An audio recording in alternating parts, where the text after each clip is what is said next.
We're live. Do it live. We're live.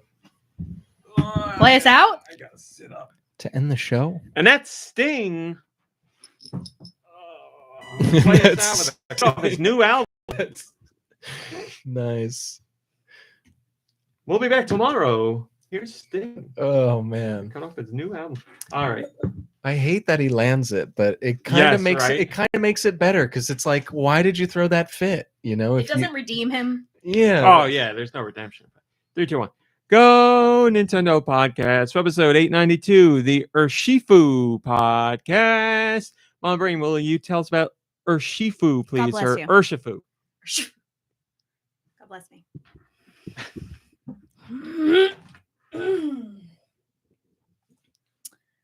Urshifu. This form of Urshifu is a strong believer in the one-hit KO. Me too. Strategy is to leap in close to foes and land a devastating blow with a hardened fist. One Punch Man. 6 feet tall, 231 pounds, male and female, and the category is Wushu. Abilities include Unseen Fist. If the Pokemon Unclaimed Freight. If the Pokemon uses moves that make direct contact, Did it again. it can attack the target even if the target protects itself. End of Pokemon section. Thanks, MomBrain. I got a question. You don't do it all the time, but you do it somewhat frequently. When I go to ask you to read the Pokemon, you do a long pause of nothing. So we start off the show with like a good chunk of dead air. Is it a shtick you're doing, or you don't realize you're doing There's no shtick. Just Feeling it. just spacing out, just zoning out. I mean, it just, Oh, it's happening now. Are you afraid of Pokemon? Is that what it is? I'm not a detail. I don't like details. You know? I mean, it's all written for you. It's not like you got to know. pull it from the depths of your brain or anything. Well, sometimes the will to live has to come from the depths. Well, thanks for being here. We appreciate you deciding to join us today. And Thanks for coming. will yourself to join the podcast this day. We appreciate it.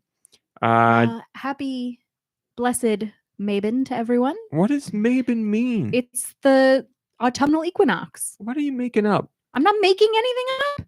Is that one of the ones where we get naked and dance around a bonfire? We can. Are you sure you don't mean Mobin? Happy Mobin Nope, Day nope, from absolutely not. It's Mobin Steve time. Rule? Nope. It's the first day of fall. Yeah, that's It's the that's a thing that I transition now. understand. When you're like Happy Mabon, I've never heard that until today. It's the transition between What do I say? light Happy and dark. Mabon? Blessed Mabon. Blessed be the Mabon? I like that. I like Absolutely. that. In the year of our Mabon. That's it. Hi, Deux. How are you? Uku. No Nicky Hill today, unfortunately. The streak is broken. He was off filming. Has he said what he's filming? It's not a big deal, right? I don't know if it is Whatever. or not. I don't We think probably it's got to be in the shouldn't, credits or- of the show. Why would Yeah, it? but if the show's not out yet, then maybe we wait. I thought it was. I don't. I'll err on the side of caution. It's a show you all know, but I'll wait to hear from him. But that's where he is. He was Nicky doing Hill, that. we speak your name. I'm sure he'll be back soon. Actually, I don't think we're going to have another long streak without him here. So, look forward to him returning. Hello, Josh Grobot, my one and only friend from the old college days. The only guy.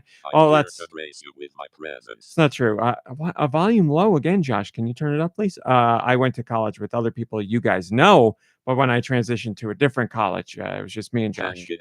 That's right. We were hanging and banging School of back Hard in those Knocks. days. Everything good, Josh? Have a good week. Hanging in there. Anything notable to share?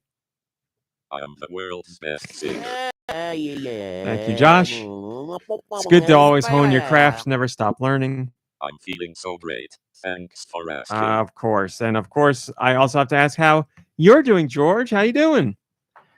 I'm just lying. Oh, wow. I'm sure not a lime. Jazzed up today. You have some. Is there lime coffee? Is that a Shout thing? out to my bros.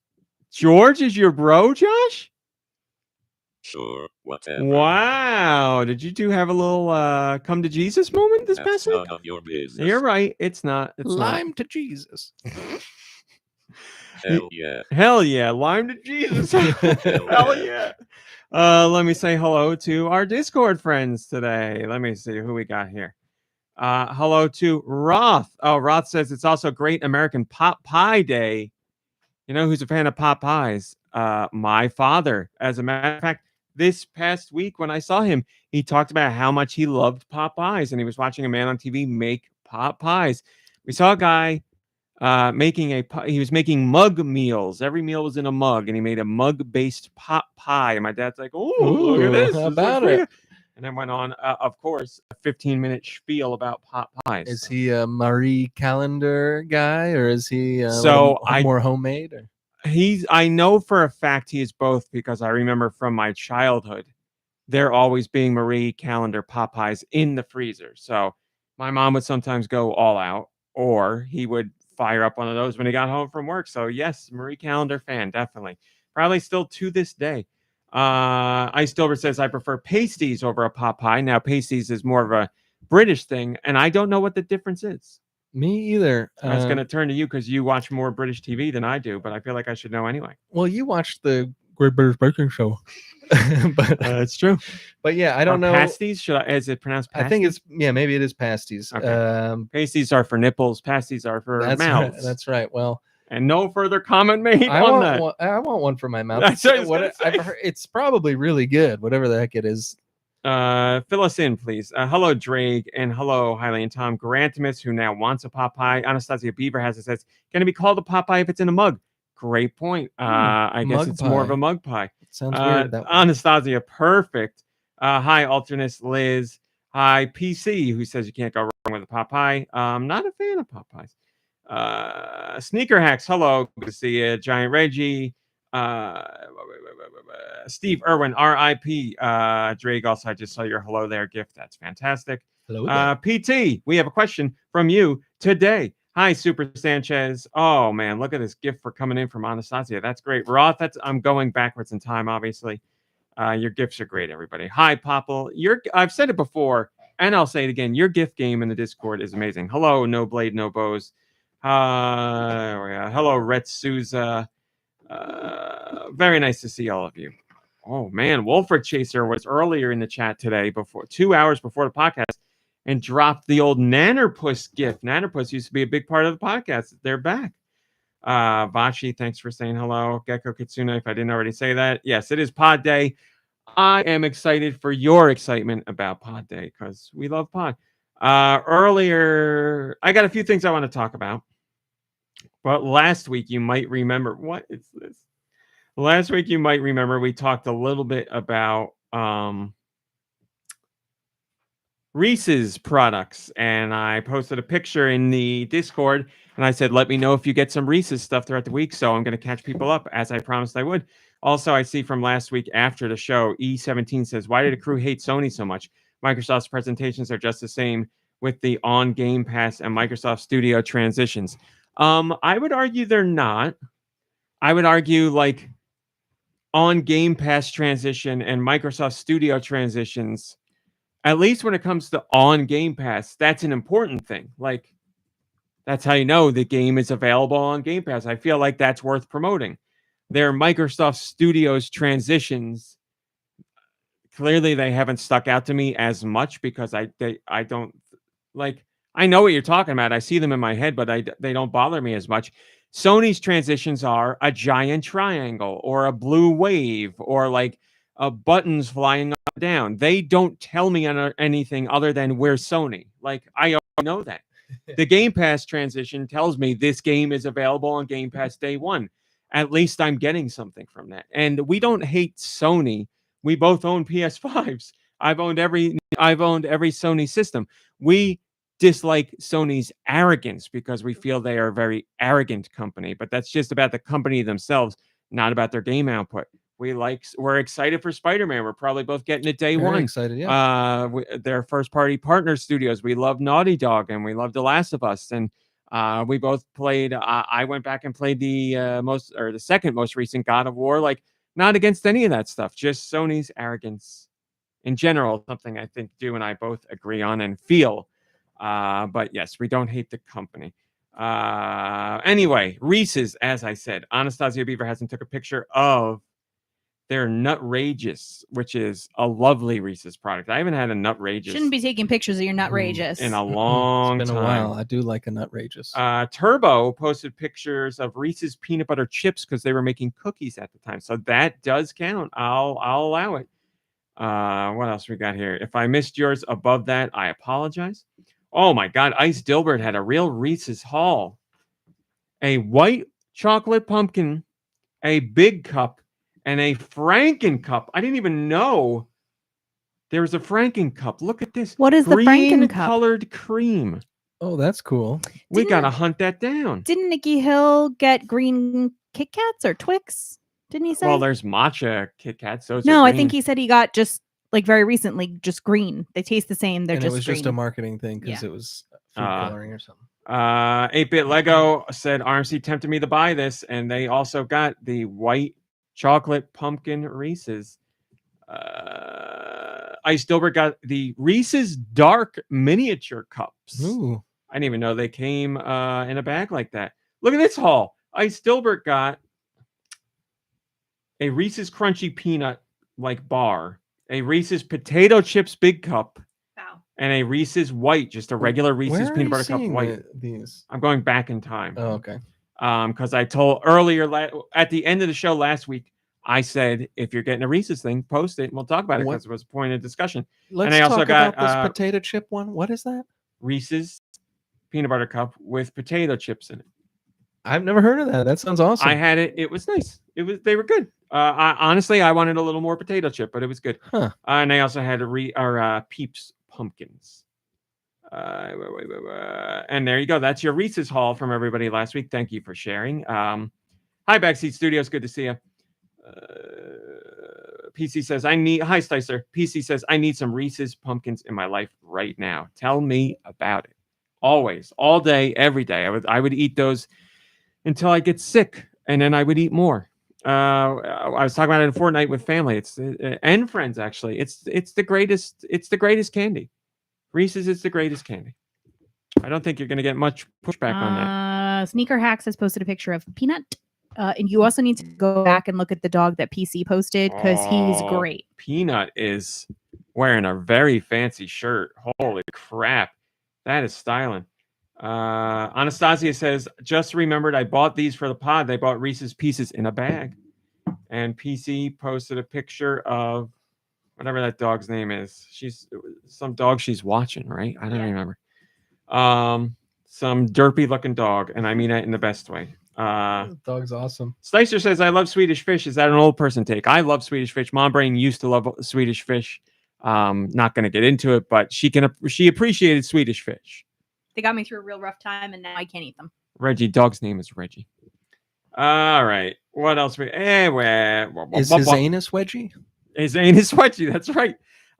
We have a few things. Ready. As I said, I wanted to talk a little bit about the Reese's stuff, but we got some other stuff, and yes, we have game-related stuff. And this is our faux pas. Yes, MomBrain? Well, before you do that. Oh, boy. You know, when I listen to a podcast and they're like, here's this thing, and then somebody else is like, but first. Well, Giant Reggie brought up Mallomars, and I didn't know if you wanted to. You're the Mallomar queen. Go right ahead. Well. Making a connection to Mallomart. That's right. Does Mallomart sell Mallomars? MomBrain introduced me to Mallomars years ago.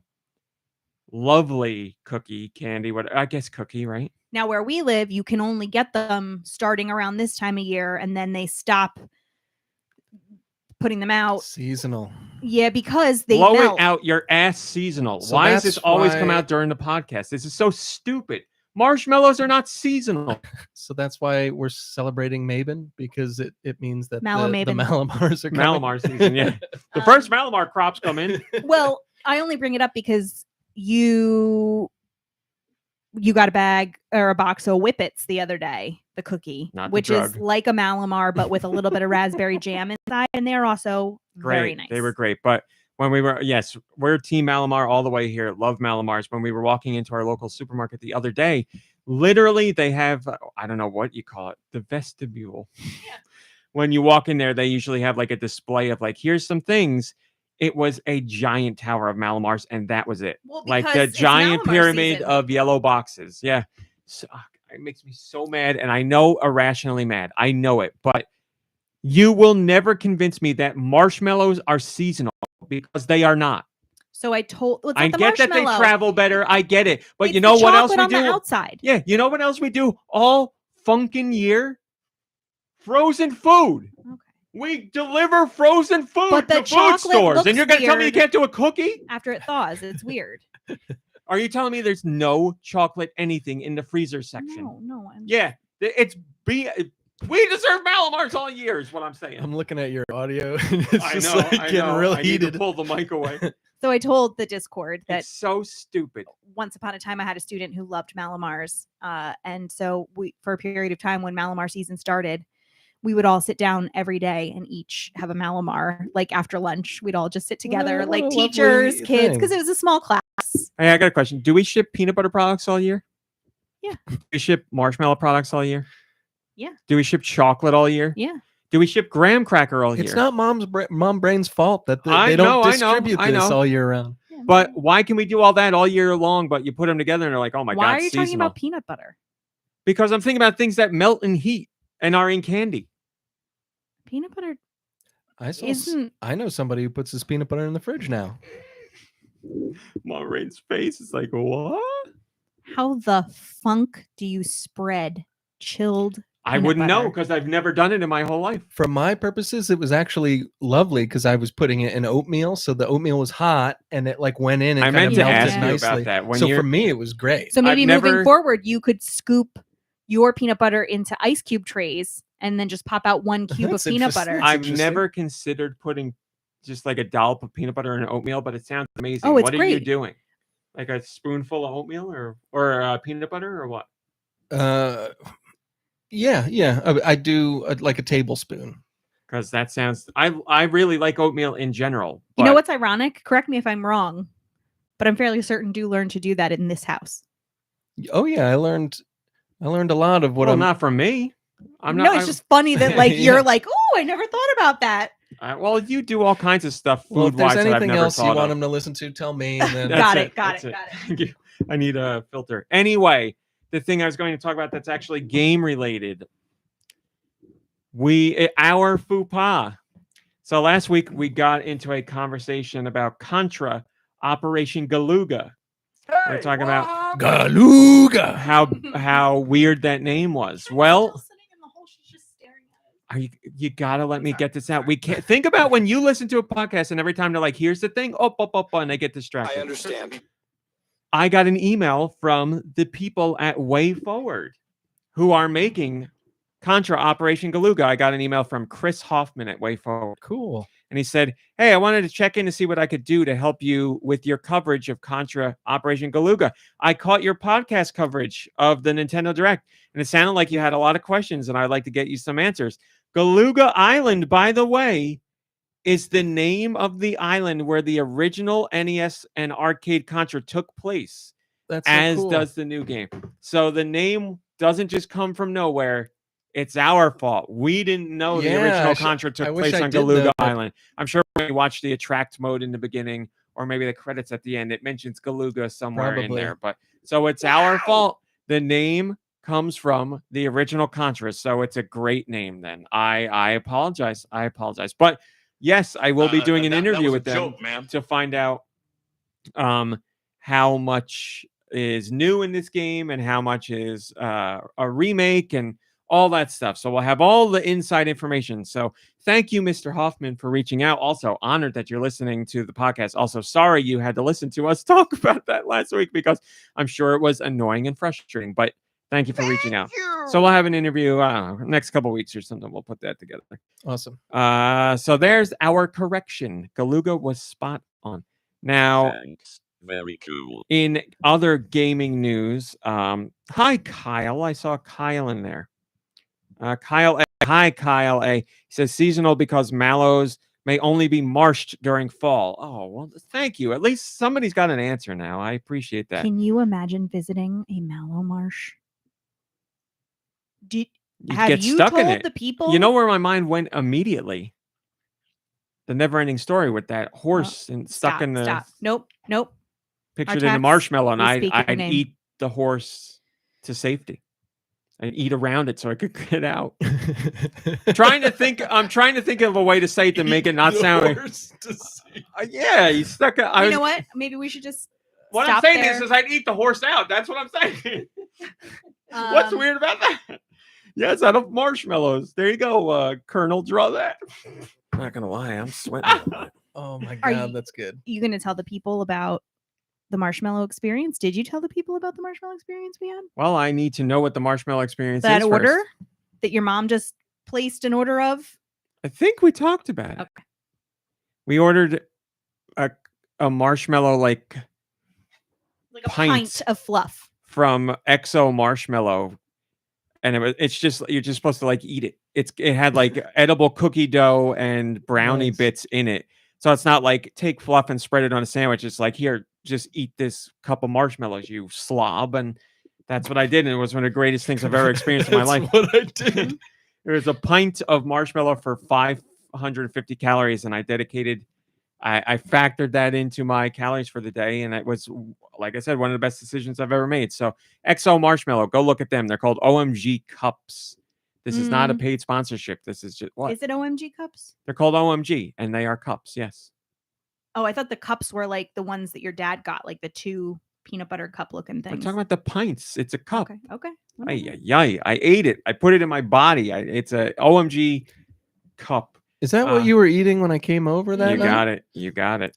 And it was great. Hi, Tentavision. Good to see you. One more game related thing. What's the matter here? Nothing. She's just looking real like sad.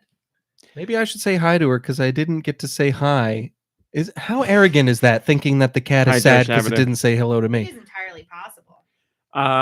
So this isn't, I have a Patreon. This isn't me telling you if you go to the Patreon, you're going to get exclusive content, but I am cooking up something.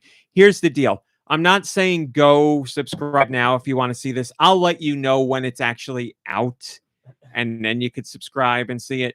But I am excited to talk about it. I will be playing the GameCube version of Chicken Little and recording myself playing it because my cousin was talking to me while we were playing Fortnite saying that they remembered it being incredibly difficult. And her sister also could not beat a section of the game, and their father could not get through it either. So they still had the game. I've never played it. I have borrowed it from them. I bought a little thing that I need to record footage off of non-HD systems, and I will be recording myself playing through that game. So again, cool. It's not live yet.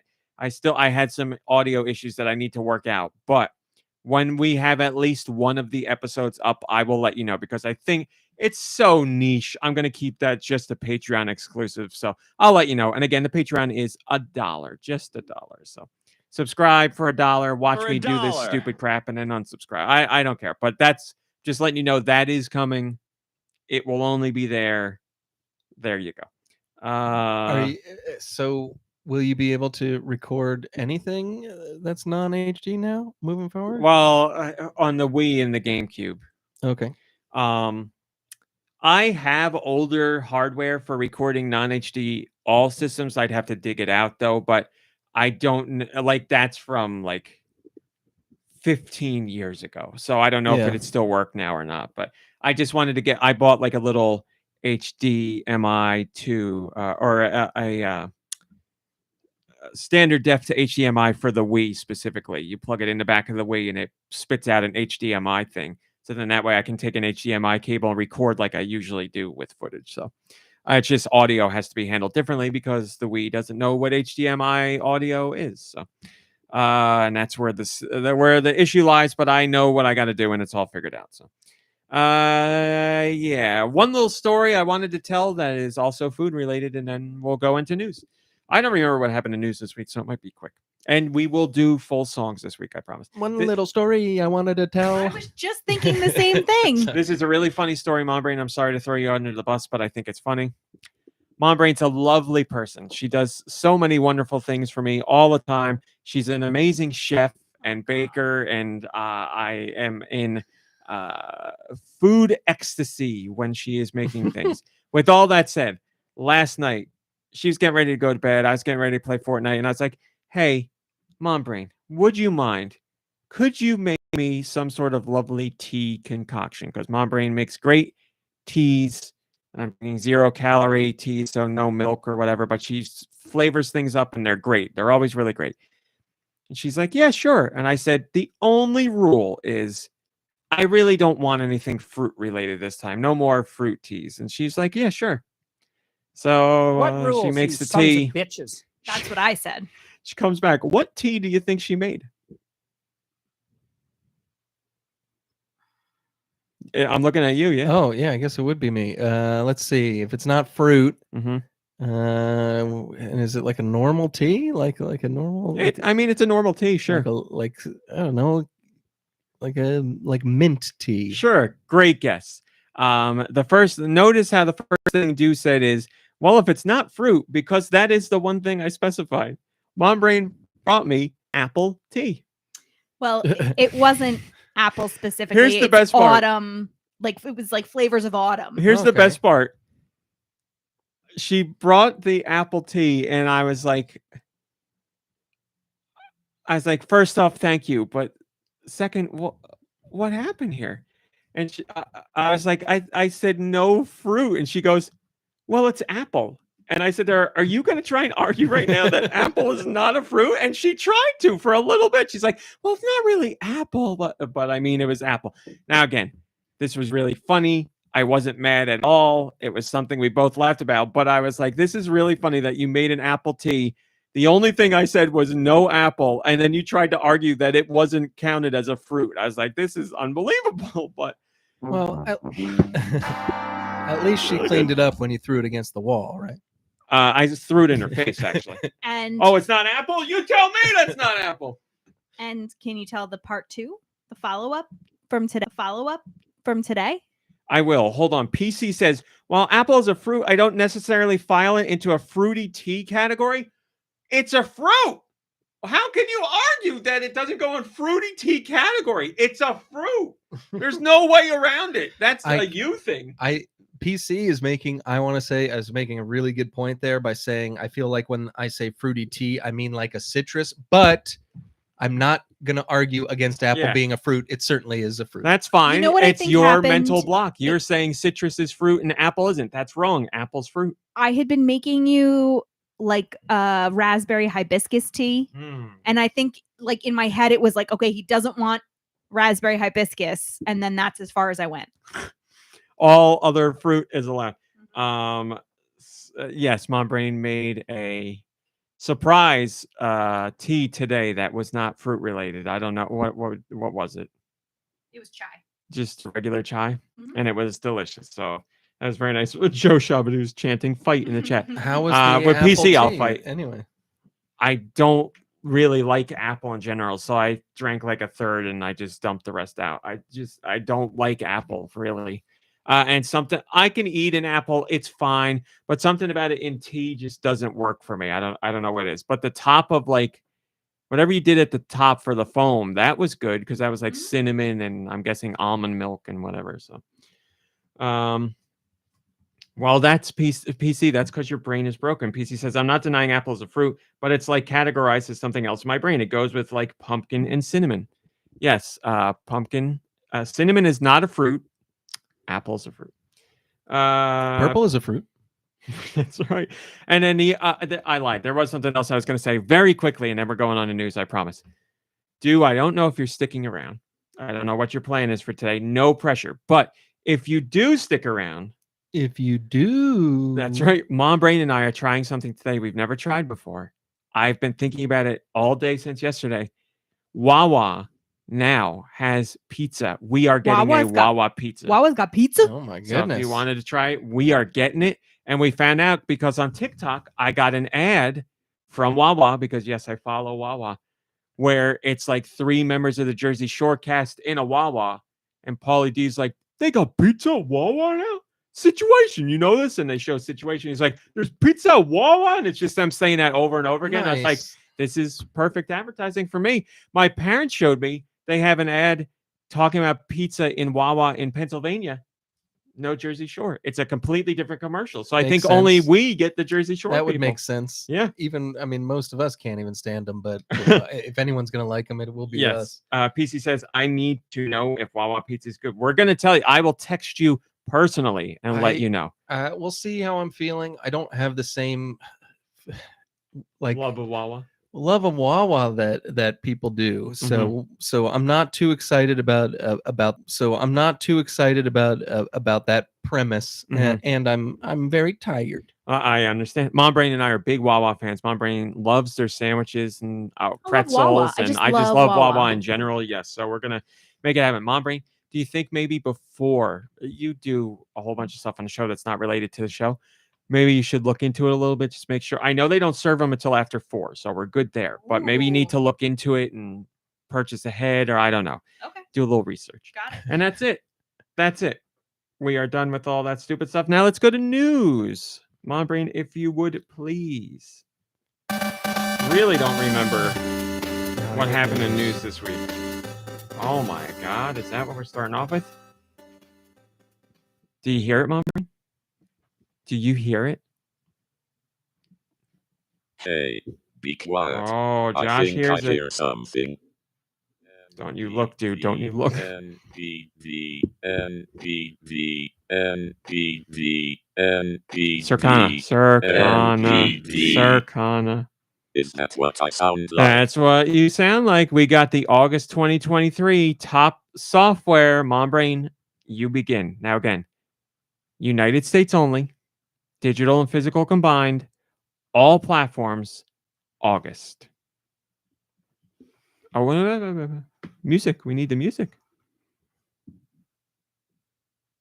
It's an important part of the segment. There we go. Pikmin 4. Pikmin 4. Yes, it is number 11. Congratulations. Do. Final Fantasy, the newest one. What's that? Final Fantasy 16? 16, is it? Yes, number 17. Back to you, MomBrain. Remember, preface just for listeners, any Nintendo games on this list do not include digital numbers. Tears of the Kingdom. Tears of the Kingdom. Yes, number 6. It went up a place. Wow. Do? Minecraft, always a great guess. And yes, it went up 5 places. Number 9 this time. Man, people love it. And what I love about them is there's no like Minecraft 2. There's no, Yeah, there's constant updates that are free. So they're always adding in new big stuff. And there's paid content too, but that's superfluous. So the game's always evolving, but you are right. No Minecraft 2. The Legends, they'll do a spin-off here and there, but yes, Minecraft is still Minecraft. Very cool. Thanks. Very cool. Hogwarts Legacy. Hogwarts Legacy. Yes, number 4. Or number 5. Jew, back to you. You guys are killing it this month. Rat Hat Redemption 2. Rat Hat Redemption 2.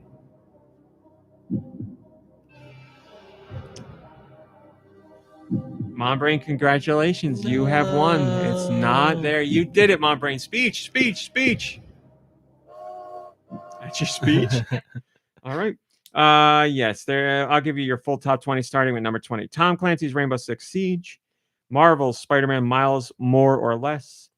Gran Turismo 7. Final Fantasy 16. God of War Ragnarok. FIFA. E-Ring Elden R. Street Fighter 6. Star Wars Jedi Survivor, Pikmin 4, and then your top 10. Mario Kart 8 Deluxe, Minecraft, MLB The Show 23, Diablo 4, Tears of the Kingdom, Hogwarts Legacy, Call of Duty, which neither of you guessed for some reason. Why didn't I think of that? Remnant 2, Armored Core 6, and your number 1 game of August, Madden, because Madden launches in August. So straight to the top for Madden. We have your top 10 highest grossing mobile games of August, starting with number 10, Homescapes, Evany, Jackpot Party Casino Slots, Gardenscapes, Coin Master. At number 5 is Pokemon Go, Candy Crush Saga, Roblox, Royal Match, and the one our friend talked to us about a million times when we were playing Fortnite with them one night, Monopoly Go. What's her name? I don't want to say her real name. Old BFC asked us about 7 times if we ever played Monopoly Go because she's obsessed with it. It's number 1 on the mobile charts. So there you go. That's amazing. And then hardware, we don't have actual sales data, but we do know PS5 is number 1 in terms of unit and dollar sales. Xbox gets a rare second place. and Switch in number 3. Switch sales declined by double-digit percentage. Nintendo's doomed. Not surprising because, we're on the downslope from Tears of the Kingdom, No, hardware-wise. But excuses. we're leading into the holiday season, and you have the 1-2 punch of the Mario Switch OLED and Super Mario Brothers Wonder. So it's going to be easily number 2. No, dead number 1. in the water. In fact, I heard rumors that Microsoft's trying to acquire Nintendo for the past 10 years, Those 15 are years. actually not rumors. It's true. There's your Circana numbers for the month. Moving on. Yeah, this is a cool story. F-Zero 99, which I'll be talking about later in the What We Played section. People are playing it. People are loving it. Fun experience. Very excited to talk about it. And now we're already hearing about potentially more content, and the content that's in the works for it, potentially, is very exciting. For those who don't know, in Japan, Nintendo released something called Satellaview, which was like an online service for the Super Nintendo, basically, and they distributed online content. You couldn't get it physically. So some of those titles and games are lost to time. And some of that included new tracks for F-Zero back in the day. Well, data miners have gone digging around F-Zero 99, and they found names of tracks that only existed in F-Zero for the Satellaview. We haven't seen these tracks outside of Japan ever, and in decades, because it was on the Super Nintendo. So tracks from BS F-Zero Grand Prix 2, the Satellaview only F-Zero sequel that never released outside of Japan. So that's in the game's data. It does not mean it's actually going to happen, but it points to it potentially happening. So that's really awesome. We talk about how, Nintendo shelves things and usually you never see them, but every once in a while they're like, let's reach back into our past and we'll bring out this game that never released, or we'll bring out this idea that we abandoned decades ago. And here we have yet another example of that. It seems like they are working on bringing back tracks that never left Japan so that now the world can experience them. So that's pretty cool. We do know that new content is in the works for F-Zero 99 in general. Nintendo has publicly stated that when they're going to update the game with new stuff, which includes this month and next. But we'll see if any of it ends up being these special tracks. Were you able to reach Captain Falcon for a statement? No. He's very hard to get a hold of. And when you do get a statement from him, it's the one of 3 things that he always says. So they don't really help. He looks good saying it. That's right. F-Zero 9. Oh, I'm sorry. The Destructo 94. Star Fox. Star Fox and F-Zero are tied to each other. Don't we have a Show Me Your Moves? I don't know if we do. If we do, we don't have. I swear we got something F-Zero related, Captain Falcon related. We don't have a Falcon Punch or Piece of Cake. Is that him? No, that's also Star Fox or Punch Out or Punch Out. Sonic or everybody says Piece of Cake. A piece of cake. No, that's Killer Instinct. You keep looking. The Destructo 94 says the F-Zero 99 is so damn good. Was it the F-Zero we all wanted? No, but I'm glad this game exists and I'm having a blast with it. So the more content, the better. I agree. Well said, my friend. I am the best. Man, I really thought we had something Captain Falcon on there. I don't. All right. I mean, it wouldn't be under Mario. If there's a Smash page, is there a Smash Brothers page? We have...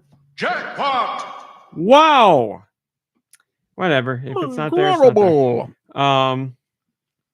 We found out, this is not rumored, this is true. We found out that Activision met with Nintendo about the successor to Switch back in 2022. We know this because there was the FTC versus Microsoft legal battle that's going on. And through court filings, we found out that Activision CEO Bobby Kotick met with Nintendo's president, Shuntaro Furukawa, back on December 15th, 2022. Ooh, B Coates. Were they in the Cosby room? Ooh. And they met, yeah, right? Ooh. We got a special meeting room where we think we should set up to meet you for the Switch. Or Switch successor. The document says, quote, given the closer alignment to Gen 8 platforms in terms of performance and our previous offerings on PS4 and Xbox One, it is reasonable to assume that we could make something compelling for the NG Switch as well. I'm guessing that stands for new generation. It would be helpful to secure early access to development hardware prototypes and prove that out nice and early. So according to Mr. Kotick, the Switch Successor is closer in power to PS4 than PS4 and Xbox One than PS5 and Xbox Series X. But that would be from December 2022. We're now in September 2023, and most recent reports put the system closer to capabilities of PS5 and Xbox Series X. Now, it's either that information is wrong or things have changed, and that can certainly happen throughout development. So, and again, it could be just Mr. Kotick looking at something and thinking this looks like what we did on last gen. I don't know. We don't know what it is, but all we know for sure is Nintendo, Activision met, and Nintendo's like, here's what we're planning for the Switch's successor. So there you go. Sweet Tendo. Back in 2022, the end of 2022. So, yeah, give Activision 2.5 years to have something at launch. Makes sense to me. Makes sense to me. Giant Reggie says, hopefully Nintendo didn't show Activision a lack of vision with the performance level they're eyeing up. That's pretty good. That's a multi-layered pun. Nice job there, Giant Reggie. So, yeah, now you got an idea of when Nintendo was really thinking we need to get in touch with the major third parties and show them what we're planning for the Switch's follow-up. 2022. You go all 2023 without the Switch successor? Yeah, that's what's going to happen. That's pretty normal, right? Would you say lead time, or is that? No, that's normal lead time. Yeah, I'd say that fits in very well with what we expect the timeline to be for Switch's successor, mid to late 2024. All that lines up perfectly. Yeah, I'm just 2.5 years to get a launch game out makes perfect sense. Yeah. I love how they're just still coming out with the hits for this system. It's not about necessarily the next gen. Obviously, there's one in the works, and they're going to put as much heart into their games moving forward. I'm sure that they've always done historically, and it's great to know that it's not like oh, we got this new system coming out in 2 years, so we're just gonna like poop out some games for the Switch in the meantime. They're like still coming out with heavy hitters. It's one of the best end of the system's life lineup that I've ever seen from Nintendo. It might be the best, to tell you the truth, that I can think of. Yeah, it's very strong. Yeah. Hi, Solid Master Link. Yeah, we'll see what happens, but the timeline makes sense to me. Everything seems good. What would Activision have at Switch launch or Switch successor launch?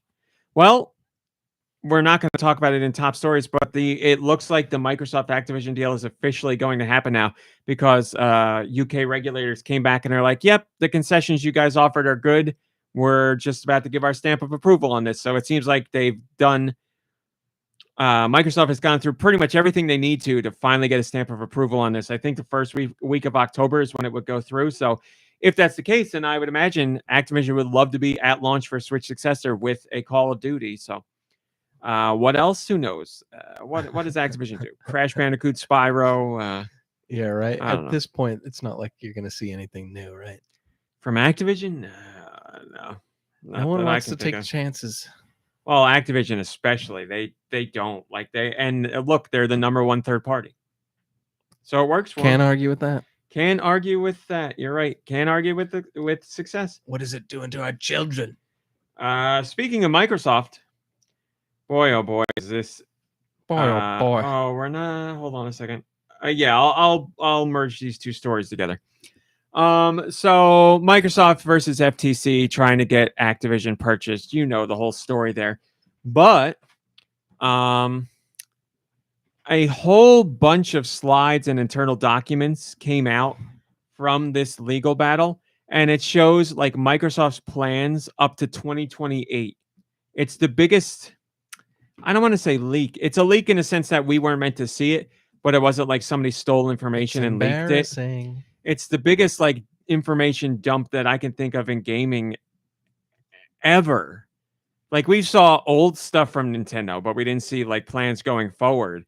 This is, like I said, 2028. We've seen like their plans for their mid-gen refresh for the Xbox Series X and S. We've seen like games in development that we didn't know about. Like it's a huge drop of information. That stinks for them, probably. And right? everybody was like, what happened? How'd this happen? And the FTC came out and was like, it was not us. And they said it again, like it's a few days later. They were like, just to clarify, everybody, we did not do this. So Microsoft didn't secure things like they should have. It's Microsoft's fault that this all came out. So. Oh, man. And they're not denying it. Like they're not saying this is, the only thing they've said is like, this is documents from a couple of years ago, but they're not saying like this was false or this was stolen or this is fake. That's It's legit. embarrassing. But they're just like, things have changed a lot in the last couple of, so, they're It's just like trying a dog and pony show over there now. They used to be awesome, and now they are just a dang joke. I don't know how this happens. This is just a situation of somebody not dotting their I's or crossing their T's. Like this should be lowercase j's. This should have been taken care of. Yes, we all love Wayne's World here. We're all big fans. That's what Some that's of us from, right? love Wayne's World 2 even better. But yes, it's embarrassing that it happened for them. But it gave us all sorts of fun things to talk about, like Xbox's vice president of marketing not wanting the Switch to be called a console. This shows you how, like, in the minutia these companies get about phrasing and all the silly stuff that no one ever thinks of. Yet these companies are like, we have to do this because if we're not perceived this way, this is going to be a disaster. I have to give them credit for that, right? Because that's the way the world works. You get torn apart for every little. I think to a degree, yes, but to this degree, I think it's a moot point. Now, I don't really understand the story here. So they're saying if they acquired Nintendo, they couldn't. No, or that's a completely different story, unrelated. So they're just saying if we mention Nintendo in press or whatever, don't ever call the Switch a console. That's their. I'll tell you exactly what happened here. So Microsoft and Nintendo have been working together for a while. Microsoft has put out a number of their games on the Switch, like Ori or whatever. It doesn't matter. And they've been very buddy. And we see behind the scenes, yes, the relationship is good, but Microsoft wanted to make sure that things were said in a very specific way, or at least their VP of marketing, Aaron Greenberg, because there's emails that were leaked, not leaked, accidentally made public, that shows just how much they're getting into the terms of all this stuff. And Greenberg says that Microsoft should avoid calling the Switch a console as, quote, it really is a portable gaming device, end quote. And he says, quote, the more people realize they need to buy our console, meaning the Xbox, to play these games, not get caught up in a title like Ori on Switch, the better, end quote. So he's saying like, okay, we can put stuff on the Switch. That's fine. But as we need people to know that the Xbox is a console. And if you want to play these on a console, you got to get an Xbox because the Switch isn't a console. Splitting hairs, that is so stupid. It's unbelievable. But they want people to know if you want to play Ori on a console, your only option is Xbox because the Switch, it's really not a console. Right, I get it. So again, it's stuff that anybody who sees this kind of talk already knows this stuff. Like grandma's not going to be reading this stuff at the store. Like this is stupid. Yeah. Anybody who's a gamer already knows the Switch is a hybrid system and the Xbox is just a console. So who are you making these decisions for? Because people that walk in the stores, like I said, grandma or somebody's parents or whatever, aren't going to read the marketing lingo or all this minutia. They're going to talk to the guy behind the counter and be like, where can I get, my kid wants Ori, where can I get it? And they're like, they'll be Switch or Xbox. I love how the store's not going to be like, but Xbox is the only console you can get it on. Unless they're like an Xbox fanboy and they want to steer them away from that, sure. But you were going to say I just loved how you said Xbox is just a console. I mean, that's perfect. Like the hybrid system, the Switch took everyone by storm. It's so amazing. I mean, I love that thing to death. I think it's my favorite. We've said this before, but they just needed something. Like they can't market against that. That's the king. So they had to come up with something. And it's like, because we're seeing the behind the scenes, it seems so gross and smarmy, but it's really just them trying to save a little face because they can't. They don't have what Nintendo has. Because hardware manufacturers, the Microsoft and Sony to some degrees, still they know that if they say portable for Switch, there will be a faction of people who think of a portable as lesser because a portable usually traditionally had inferior graphics or hardware compared to consoles. So they know that there's a piece there that they could say to play into that, even if it's like, so we're so beyond that point now, it's stupid. But they're a traditional publisher, so that's the way they're thinking. And you're right, they're looking for any little edge where they can be like, Xbox is the only console where you can play this because, but that's all they're going to say. They're going to be like, Xbox is the only console where you can play Ori. They're not going to be like under their breath, but it's also on Switch and it's a hybrid. They're going to be like, that's a portable. That doesn't count. So. But I think it's smart of them to align themselves with Nintendo.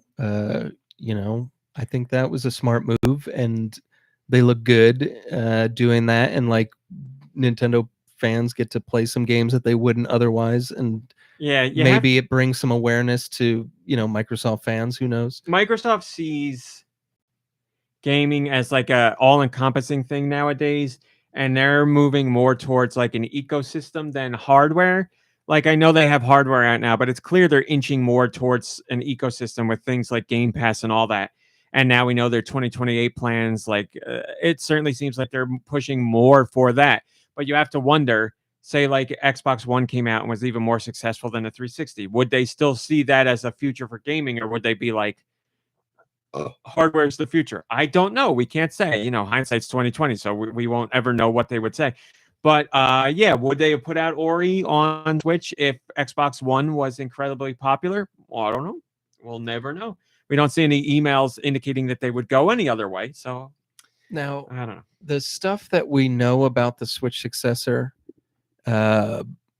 points to it having a similar form as a Switch, right? Everything like indicates system? That it's going to be another hybrid. Yeah. Okay. And I said, when we talked about it a few weeks ago, I said I really couldn't fault Nintendo for going that way because they've had such success. It's clear there's a market there. And what does Nintendo do? When they see that something is a hit, they iterate on it because that's how they always work. So look, it's the same thing that happened again with like the Wii. They made the Wii. It was a hit. Microsoft did Connect. Sony did Move. And they're like, this was clearly like we made a shift in the industry. Then let's look at Switch. You had Switch, hybrid system. What do we get after that? Steam Deck. Would the Steam Deck exist without the Switch's success? I don't know. Maybe, but I honestly don't know. And how many other hybrid systems are out there now because of, like Logitech and other and Nvidia and all them, like they've all done their own hybrid systems, and there's more coming out because Nintendo showed with the Switch there's a success. And then those companies don't understand, like, your hybrid system that you're going to put out is going to reach a fraction of what the Switch did because the Switch is a hybrid that has Nintendo games. Like Steam Deck has third-party games. That's, there's a market for that. As big a market as Switch? No, not at all. Because how many PC players are like, I want to play portable? Some do, certainly, but a lot don't because they want to sit at their computer and play. So I don't know what total I don't know what total Steam Deck sales are at, but they're nowhere near what the Switch is at because that market's going to be smaller. But when Nintendo, if they go in a hybrid direction again, Nintendo fans are going to go there. And now the people that were wooed by Switch will most likely go there as well. Is it going to be a bigger hit than the Switch?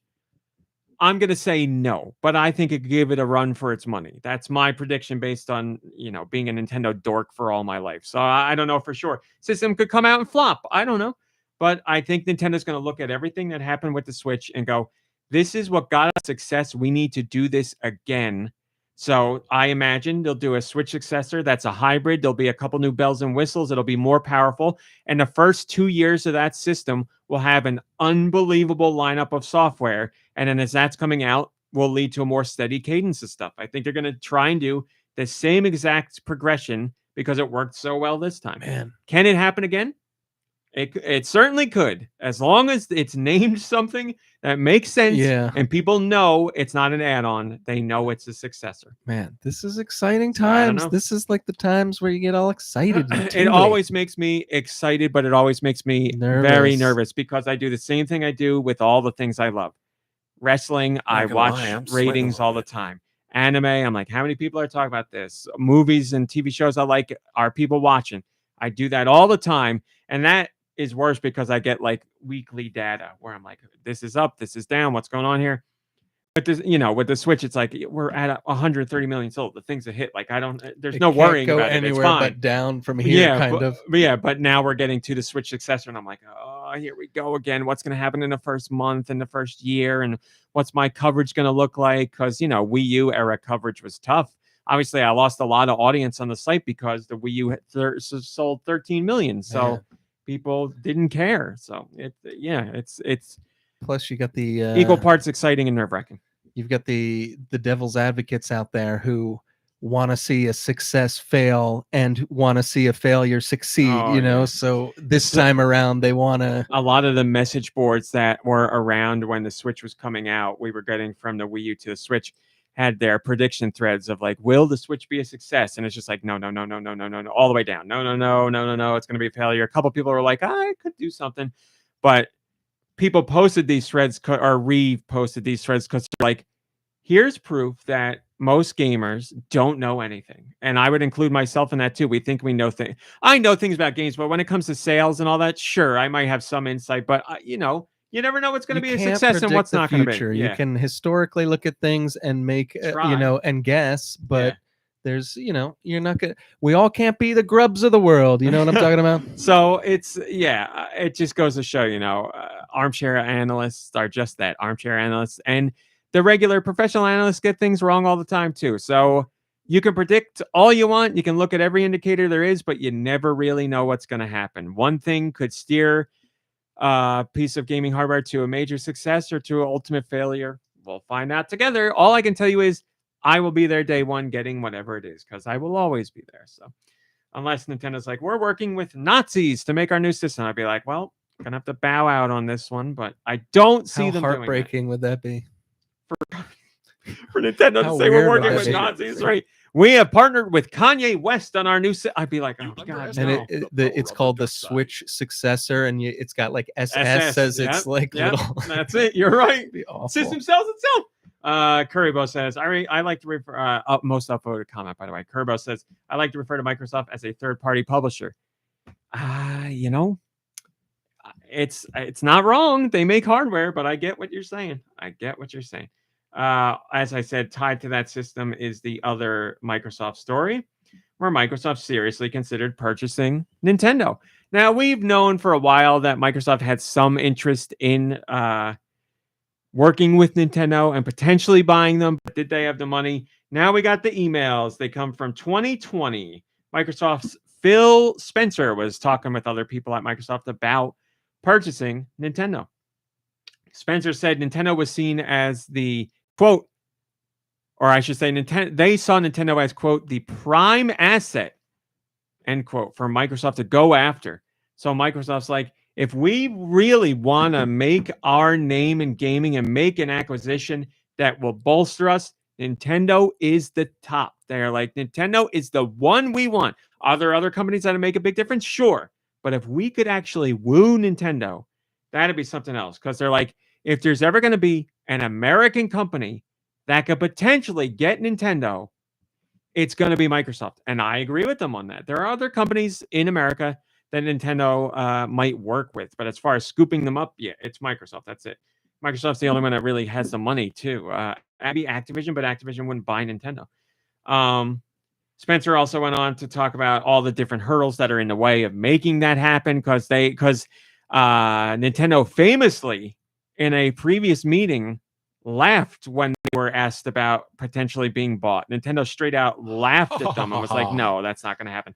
In an email they laughed? Or in like person. So who's the person that laughed? I would probably Yamauchi back then, their oldest president that I remember, because he was Yamauchi or Yamauchi, however you say it. He was rough, man. Like he was a really rough nonsense businessman, but like in a bad way. Like ruthless? Not ruthless, just like very cold. Speaking of, do you know the story behind Lisa Frank? Like her business? I imagine her as a unicorn. Well, of course. Well, maybe after show, I'll tell you about the TikTok there's a little I saw. teaser for you. Remember that. Don't forget that. I won't remember that. I will. I'll do my best. At least Frank is never far from my mind, so I'll remember. Or your heart. Or my heart. Yeah, they said there were hurdles in the way. Also, they said they're not going to go with, quote, hostile action, end quote, to snag Nintendo. Which I really appreciate because hostile takeovers are a thing. They wanted to get Nintendo. Especially in soap operas. They wanted to get Nintendo. They know they got the money to do it because Nintendo's got money, but they don't have Microsoft money. Microsoft could go in and do a hostile takeover Nintendo. They could 100% do it.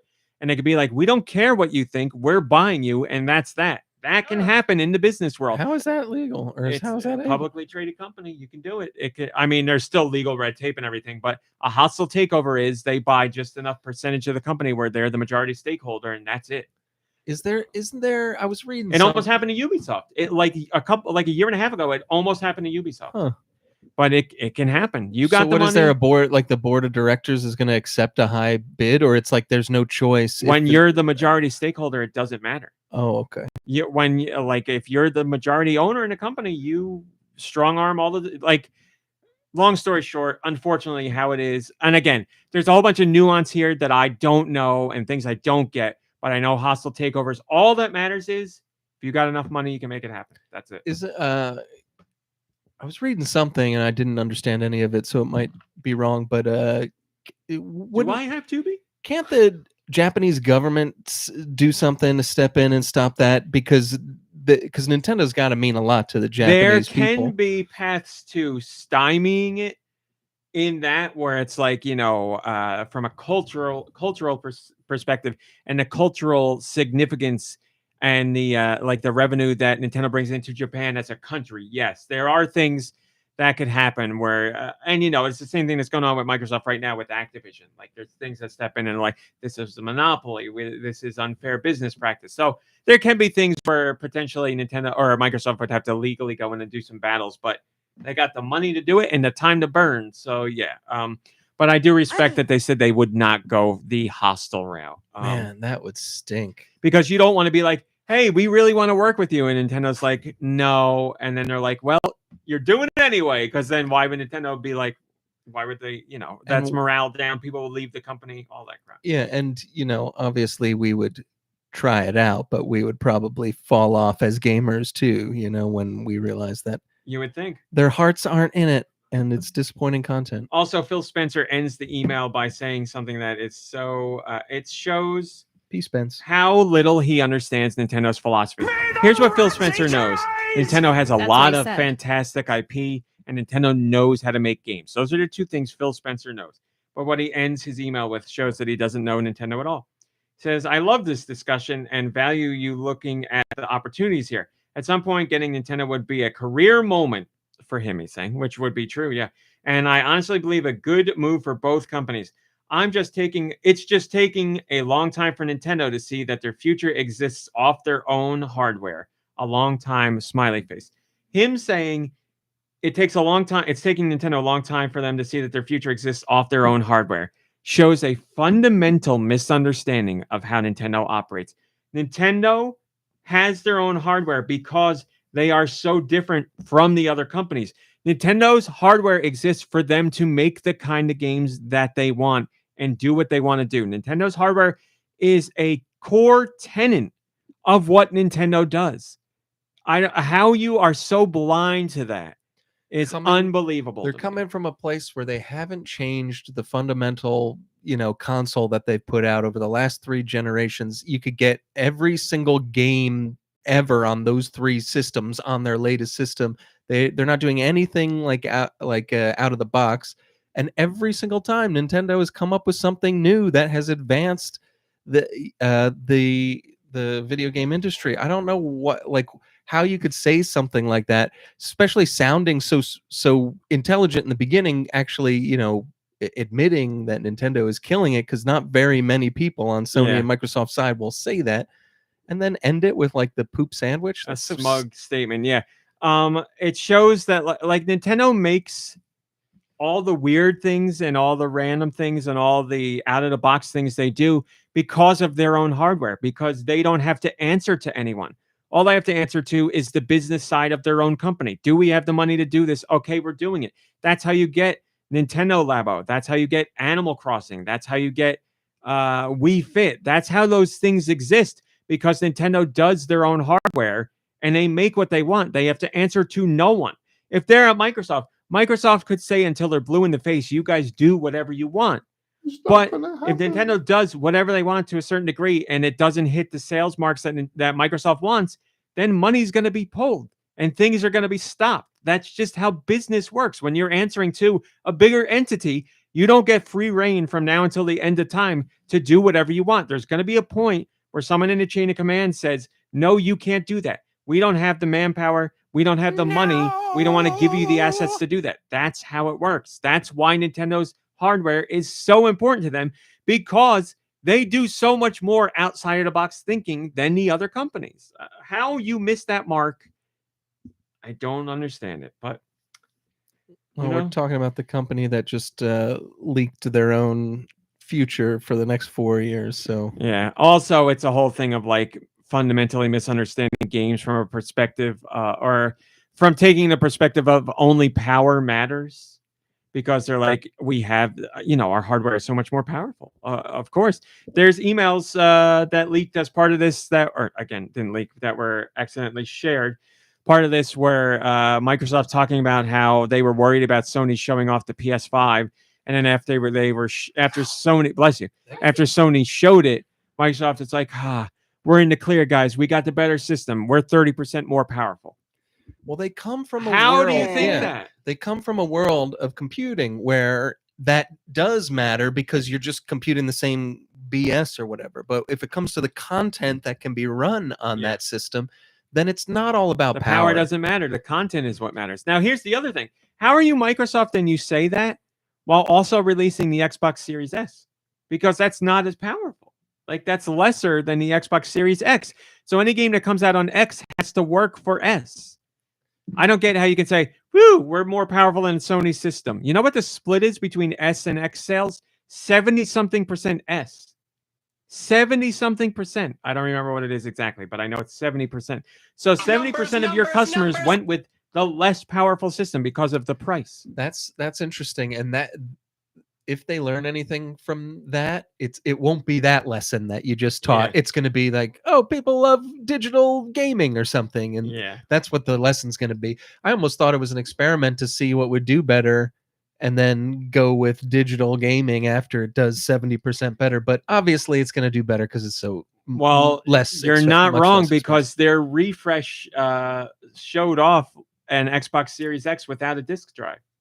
So that's there you go. What they're seeing. You're exactly right. So it is what it is. But interesting stuff. Not fun for Microsoft this week, but all kinds of insight we don't usually get. There was one I'm not talking about in top stories, but I will reference it. Where Microsoft was very honest, where they're like, guys, we're publishers and we're dinosaurs. Like, like our time is over. They're like, now that we have digital and nobody really saw it coming, what's the point of a publisher? You needed a publisher back in the day to get your game on store shelves and like get boxes and all that. Now they have a direct line to the consumer. They're like, we're just scrambling and hanging on to make money. Like, our time's over. And back then, they were saying when digital just first started to become a thing, no one at these companies decided to, or Microsoft specifically says, no one at our company decided to look at that and be like, what's our place now? How do we factor in here? What do we do? How do we adjust for this? How do we make sure that we don't get aged out of this part of the industry? And no one did anything. They didn't look at it. They just didn't do anything. So they were speaking amongst each other very frankly about it, being like, our point now is kind of silly because they don't need us to put their games out because there's digital. We don't need publishers. Are you talking about? Microsoft. So is Devolver Digital a publisher? Yeah. But they're working on such a niche at such a niche level that they are needed, or still a publisher will get, they'll help you get your game out in front of people and all that stuff. But what Microsoft is saying, back in the day, a publisher was 100% necessary because all you had was physical. All you had was retail. Okay, right. You needed a partner to get in there because they were the one that would pay for boxes and promotional materials and printing of the cartridges or the discs. Like, developers This didn't have that is a money. PlayStation 1 especially, disc. especially if they were smaller. But yeah, nowadays you don't need a publisher at all. Like, you don't need one. You can go with Devolver Digital, and yes, they have expertise and they can help you get through the submissions process. Like, there's a reasons to have them, but And you they've don't. got the You don't need them. the robot, that robot that makes the games Volvi, too. yeah, you're right. Oh, But Volvi. you don't need them. You do not need a publisher. You can self-publish, which we see plenty of companies plenty of developers do. A publisher is 100% not necessary nowadays, other than in name only, because you would self-publish your own game. Stardew Valley. That was published by another company for a while, but that's a self-published game now. So publisher's time is up. Yeah. Developers' time is now. King Brawley says, I imagine Sony or Google or Apple or Tencent would love to do the same. So I'm not really bothered by what he said, even though a lot probably are. No regulator on earth would allow it as things stand now. Money talks. Money talks. I don't know. All right. Do you want to take on the old? Well, I'll do. I'll do North America first, as is the tradition, and then you could take on Europe if that's okay. Is it still hot out there today? Your impression of that guy's voice is very good, and your all right is spot on. All right. Well, I'll do it, but you're doing North first. Yeah, I'll do North America first. North America, what do we got this week? Let me tell you. Mineko's Night Market, finally coming out on the 26th. 3 more days. That was announced years ago, but we're almost there. Avatar, The Last Airbender, Quest for Balance. That is the animated, much beloved show, not the James Cameron much beloved Blue People series. Paleo Pines, Aereo Flight Simulator, Best Adventure 4-in-1 bundle. Batomus. Bingo. I like that name too. Batomus. This is my son Bart, and this is my other son Batomus. What was the name of that guy from that movie night? Notorious? No, not the recent one. There was one. Never mind. Oh, I know what you're talking about. Remember? Yes, the guy's name they kept saying in full over and over again. It was a weird name. Over and over, and it was like the strangest name. Come on, we were saying it for weeks. Oh, Yeah, no. Son of a gun. And it was a real guy. It was about a murder. Yeah, that's right. It was like What a real murder? What murder? I'm never gonna get it. Oh, no. Fomus? Phobos Duelist? Oh, yeah. Fotis? Fotis Duelist. Yes. Fotis Duelist. And they kept saying his first and last name the entire thing. Because it was so unbelievable. Fotis Duelist. Do not ask me anything important about my life or anything. I only remember Fotis. I remember Fotis Duelist. That's awesome. Bro like Falls sweating now, Deluxe. thinking Bud Spencer and Terrence Hill, Slaps and Beans 2. Car Parking Simulator 2024. Construction Machine Simulator 2023. Hard Truck Work Job. Crybabies Magic Tears, the big game. Cube Airport. Cyber Citizen Shockman 2, A New Menace. Days of Doom. Earthshine. Escape Room Bundle Triple Pack. Evil Wizard. Evolings. Farmland. Frag Pro Shooter. Fragments Note 2 Plus. Galaxy Battle. Hammer Helm. Harvest Moon, The Winds of Anthos. Hole Switch. Hop Squash. Can we go for a hole switch back there, please? One's getting a little worn out. Horizon Chase 2. Item Tower. Kind Heart Defenders. Live Stream 2. Escape from Togazuka Happy Place. Lost Crystals. Magic Donut Adventure. Line Match 3 Puzzle. Mermaid. We tried to go on a Magic Donut adventure last weekend. Mermaid Castle 2. Here's that game we were talking about last week. Monyu. Defeat monsters and gain strong weapons and armor. You may be defeated, but don't give up. Become stronger. I believe there will be a day when the heroes defeat the Devil King. That's the whole name. Okay. Operation Wolf returns. First very mission. true. And yes, that is the Operation Wolf from when we were children do. Oh, wow. That side-scrolling first person. You got it. Jankfest. Brand Loved new one. that game. And this version on Switch is first person, but you can also get it in VR. I probably had my mom rent that for me at New York Video at like so many times I remember playing it, and I don't think I ever made it past the first level. I was the I played worst it a lot video too. game player as a kid, by the way. Not the best game, so I don't blame you.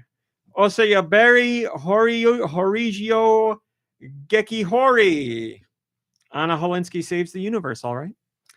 Wisha, They Are Among Us. Paperman Adventure Delivered. Raid on Taihuku. Wait, Paperboy grew up and became Paperman? That's right. Railed Up. Rainbow High Runaway Rush. Retro Kart Rush. Robodunk. Shuyan Saga. Sugar Tanks. Is that you, Sugar Get over here, Tanks? Sugar Tanks. Super Adventure Hand. The Jelly Adventure. Tic Tac Puppet. Trombone Champ. Truck Drag Racing Legends Simulator. Ty the Tasmanian Tiger 4. Bush Rescue Returns. Ugly. Venetrix. Well, yeah, Well, you're ugly. ugly. Warriors of the Nile 2. War Tales. Whateverland. Wire Lips. And finally, Word Web by Paugy. How you doing over there, Wire Lips? Curryboo says, best game on the list, Monu. Defeat monsters and gain strong weapons and armor. You may be defeated, but don't give up. Become stronger. I believe there will be a day when the heroes defeat the Devil King. Sorry, I just wanted you to say the entire title again. Well, there you go, Currybo. You got your wish. Now, Josh, can you please introduce stand-in Nikki Hill? What are the next European masterpieces? Let's find out with Nikki's sweet releases. Thank you, Josh.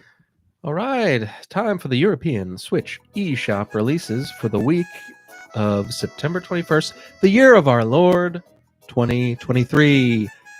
Blessed maybe to you, Mabin to you all. A sizable slate of Switch software. Thank you. This is Dew Michaels filling in for Nikki Hill. Nikki Hill, we speak your name. Aero Flight Simulator.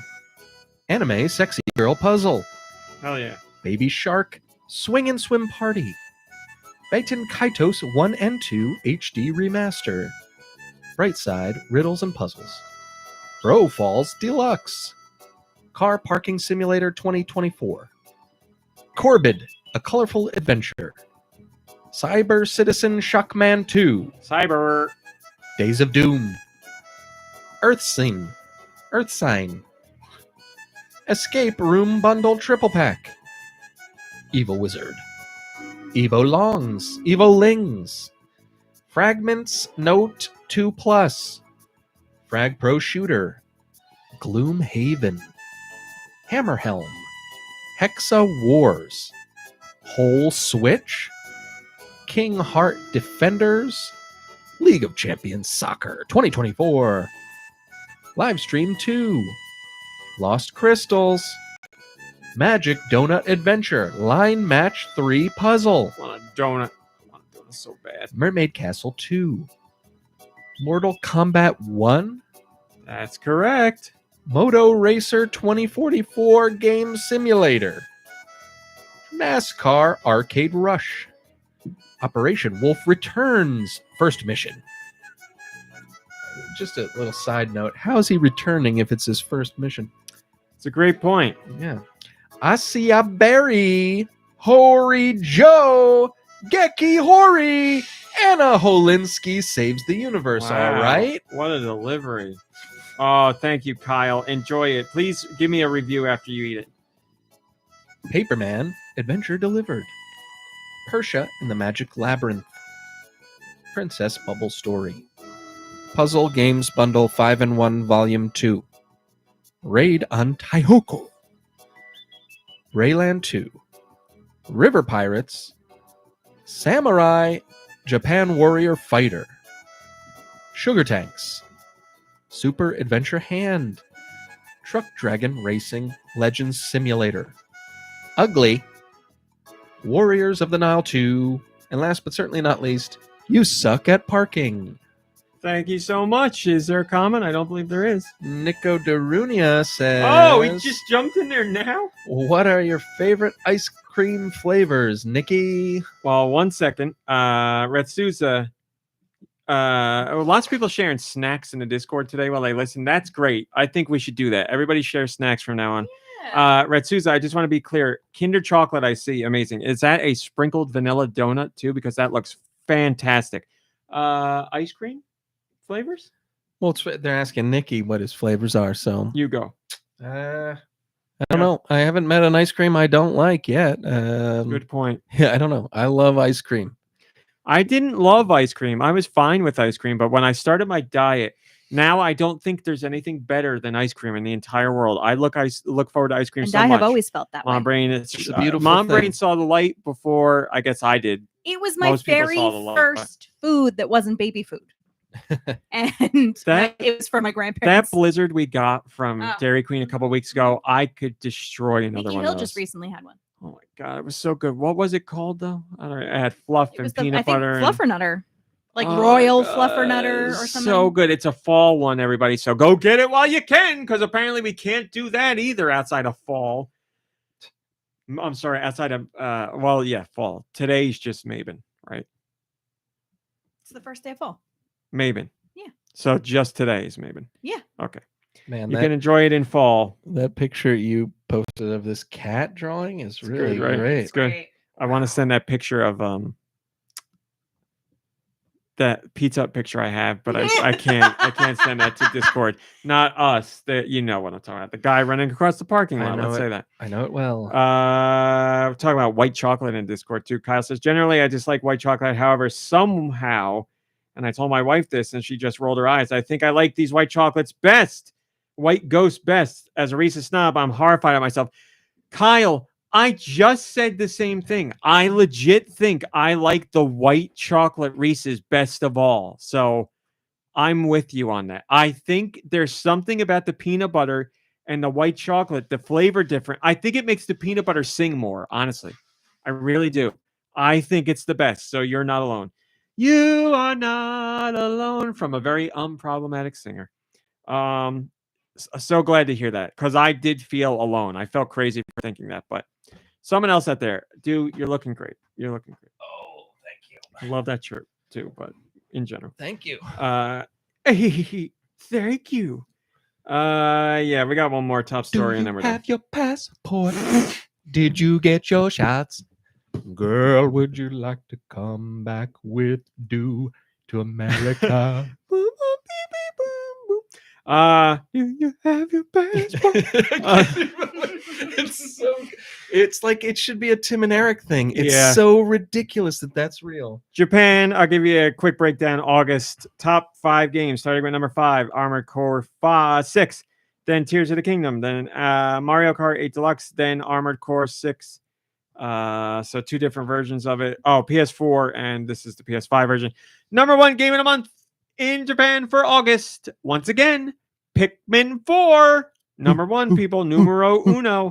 Ochi for president. And then your hardware, no surprises here. Switch was number 1 in Japan. Sold another 335,000 units in August alone. That's crazy, people. 333,000 units sold in 1 month in Japan. PS5 sold 181,000 units. So not a shabby number there. Sticer says, I have a feeling this story is going to be skipped for pod since we've already had so many top 10 lists. Wrong. Just wanted to sneak in a quick comment and say how much I love hearing from you guys each week. Hope you have a wonderful weekend. Well, we love hearing from you, Sticer. I said that with anger, but I didn't mean it angrily. It just came out You that meant way. it with peace and love. Peace and love. We like seeing you and your comments and in the Discord, and we hope you're having a wonderful weekend. I want snacks so bad. Look at that nice little ice cream cone Retsuza posted in there. A nice little dollop of ice cream. What is that? Cinnamon stick in there? A chocolate something or other? I know. It's so embarrassing. This has nothing to do with anything. But I gotta talk about it. I'm coming clean here, guys. When I used to hear people talk about food and like I'd see people like a meal would come out and they'd be really excited or like giddy or like they'd clap or whatever, just excitement about food or people excitedly talk about food. I'm with you on that. Yeah, no clapping. I don't mean like actual applause. I mean like, oh, here it is. Just like a couple claps or something like that. All right, that I'm down with. Yeah, I used to see that and I wasn't ever against those people, but I'd be like, It's food. Why are you so? I'm like, this is weird that you're so excited. It's because I lived where I never had to, where I just never stopped eating. Like I just always ate.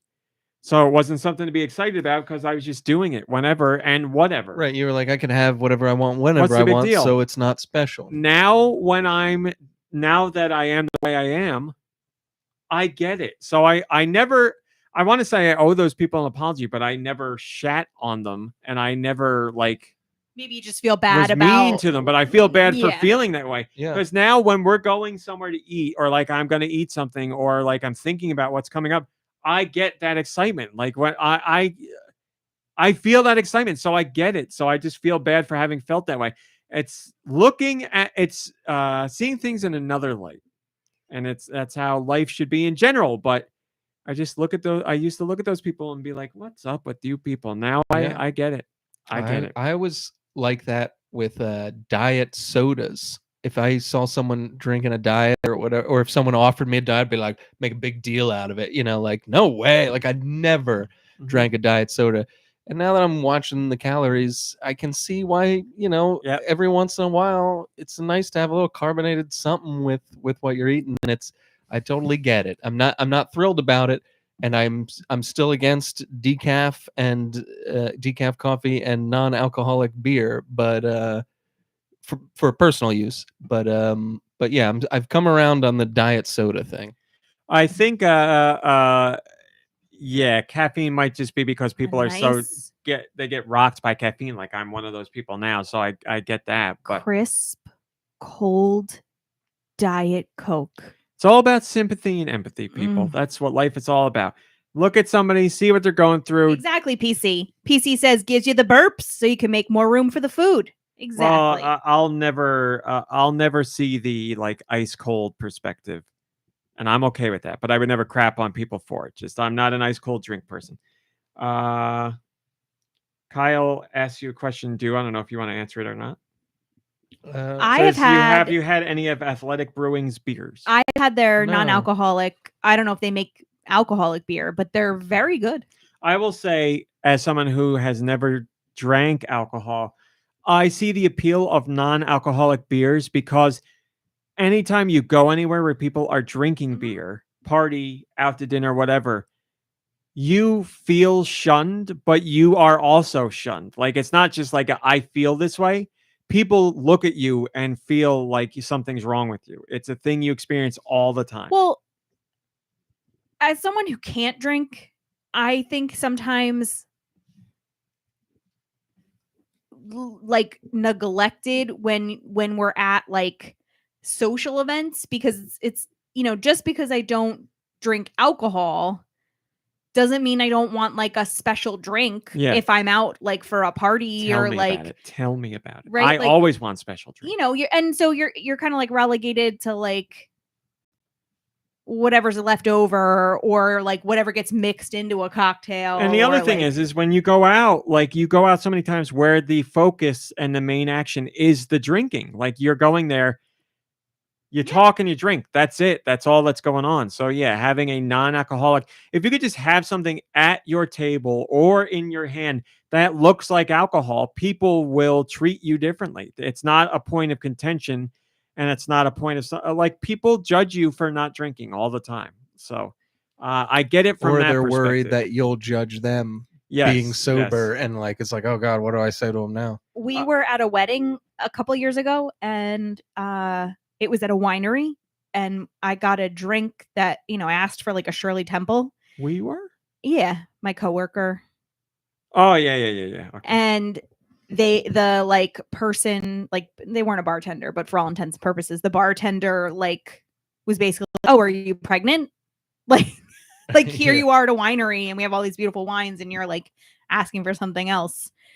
It was bizarre, but it's not uncommon like for that to happen. Like, oh, you're not drinking here. Are you pregnant? So that's always a fun one.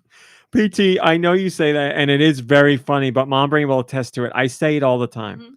I love drinks. If there is some kind of new drink, I want to try it. I drank that ice spice thing last week. I want I don't consider a Frosty a drink, but I want that pumpkin You would spice consider it Frosty. a what? A Frosty frozen dairy delight. Exactly. Ooh. I love drinks. I love drinks. Like I don't know why, but I think drinks are so much fun. Flavored weird drinks. I want them all. I think about them all the time. Man, you know what I really miss? So I don't drink anything with calories anymore outside of a special occasion, like that Dunkin' thing last week. I miss Dunkachino. those Hershey cookies and cream milkshakes that I used to slam Delicious. all the time. You remember them? Yeah. God, they Would you were make them so yourself good. here, or No. Hershey's had like a special cookies and cream drink they used to do oh, it was a drink you just get like at anywhere. Walmart or whatever. It was I might have seen that. amazing, but they were like 450 calories, and it's like, a tiny bottle. But Right. back in the day when I was just living carefree, holy crap, Whew. were those unbelievable. And I used to get 2 of them. I bet you, man. That's like, man. But it's That's 2/3 of what I eat in a whole day. It's now. great that you're being mindful about this, but imagine if you had one now, you'd probably, first of all, it would probably taste better than ever, and second of Yes. all, you'd probably die right after. Diarrhea. I probably die happy. All right, let's get back to gaming because we actually have some things to talk about here. MomBrain, Y'all. you've been deep in Fae Farm. Tell us how it's going. Can you tell us the name of this thing now? Nope. Excellent. No idea. For viewers, we have, for our audio only listeners, I should say, on the table, we still have the Fae Farm plush that was sent to us by the development team, and we don't know its name, but it sits here and we love it. It's flying around right now, actually. MomBrain, tell us about Fae Farm. Let's hear all about it. So far, I So love far it. or soap bar? I love it. At first I was worried that it was just going to be like such a ripoff of Stardew Valley. I mean, there's a lot of similarities, Hi, Tony De La Mancha. but I guess, a farming simulator is a farming simulator is a farming like there's kind of got to be similarities. Similarities. Mhm. I can't. Similarities. So I have not played multiplayer yet, so I can't make a judgment on that one. But it's been a really nice, you don't get bored, or I haven't gotten bored yet. I feel like there are still places I haven't explored and things I've yet to discover. So I feel like that's like a real plus, because games like that I find myself like all of a sudden being like, man, I'm doing like the same exact thing over and over again. And it's obnoxious.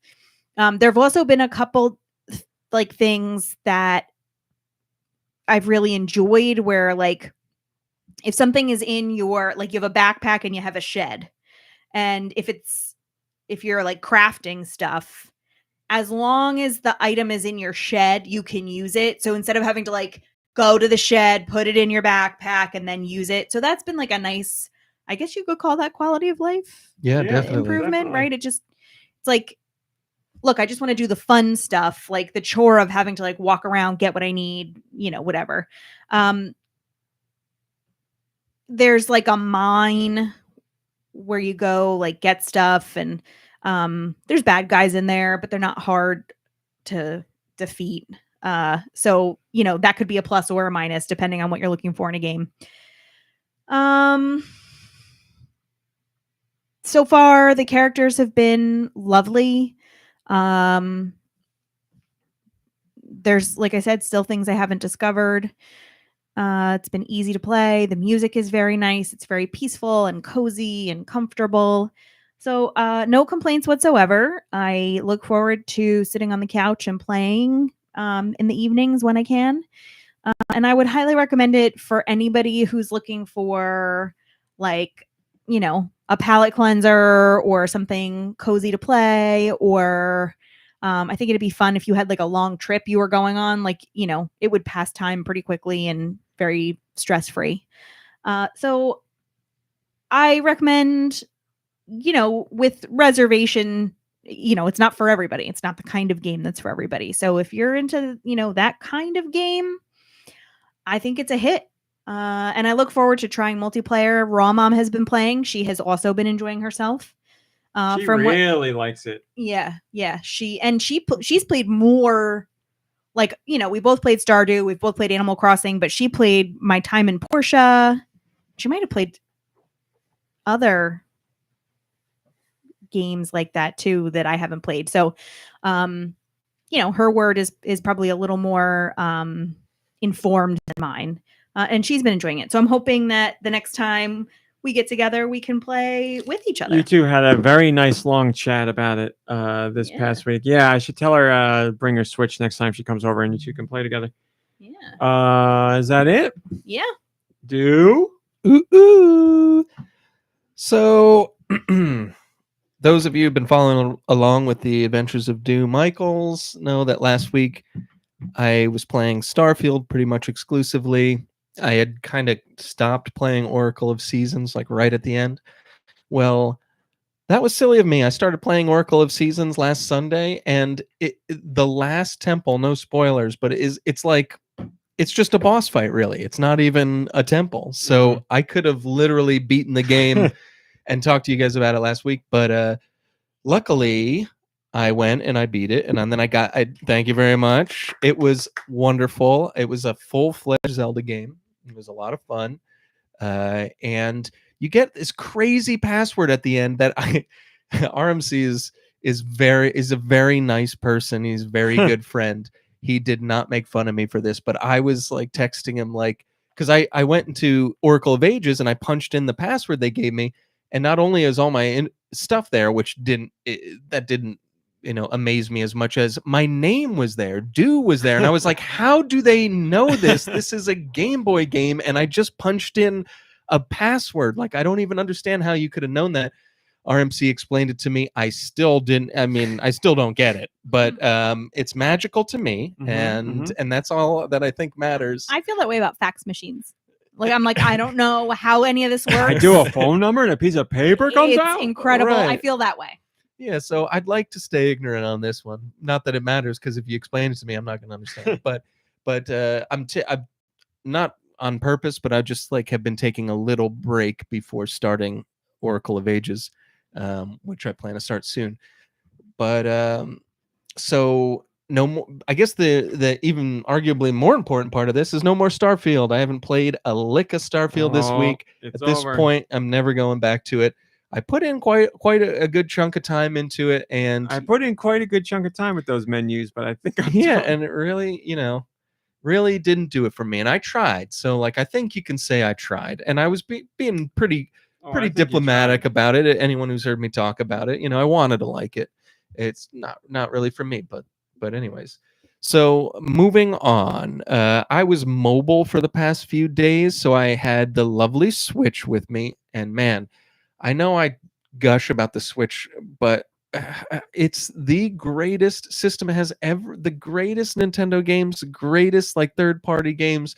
It's portable, it's console, it's everything you'd ever want. And so I had this thing with me, and it even allowed me to play Fortnite with the boys one night away. And I didn't even have a headset with a microphone on it, and we were able to hook up via the telephone and the Microsoft app.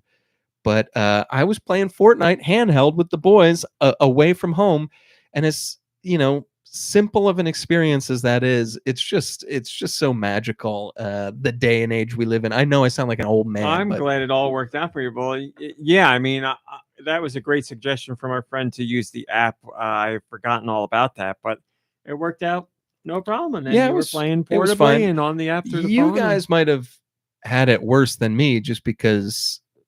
I mean, I don't know how I sounded. Honestly, or anything like it really that, didn't sound that different at all. Yeah. I thought it was way better than I thought it was going to be. If you didn't say you were doing it on your phone, I don't know that I would have known anything. Yeah. So basically, the three friends that I was playing with, RMC included, were playing on an Xbox, and they decided to join an Xbox Live party, and then I was able to go on the Xbox app on my phone and join that party, and then chat. Anastasia Beaverhazen says, "I just wish the Switch was actually a console." That's right. That's Microsoft says it's not. Oh yeah, man. Well, there goes that job interview. I was up for question 1. I was up for rumor generator over there. Rumor generator Yeah. at Microsoft. Now it's gonna go to Grub or somebody. So that was fun, but most of my time with the Switch this week has been playing a little gem, you may have heard of it, called Animal Crossing New Horizons. Whoa, Now this may dude. I have been surprise. dying for this Dude's moment. First Animal Crossing ever. It's my first Animal Crossing ever, and those of you who know me might not think Do Michaels would be interested in a game like this, and he would have thought you'd be right. Ever since this game released and it had all that hype, I've been very, very curious. I was never interested in Animal Crossing before this, but just because of the hype it had, and every single person I knew was playing it that owned a Switch. So for 2 years, I've just put it off. Like I didn't really pull the trigger or jump into it or anything, but I've been thinking about it. So for some reason, I don't know, I wanted to give it a shot, and Nintendo, especially this generation, hasn't really led me astray. So I figured, what the heck? So I got the game and I started playing it, and it's just wonderful. It's absolutely wonderful. Look at how happy MomBrain is. It's just so nice. I wish I was playing this during the pandemic. I can see why it helped so many people. Oh my god. But man, what a lovely experience that is.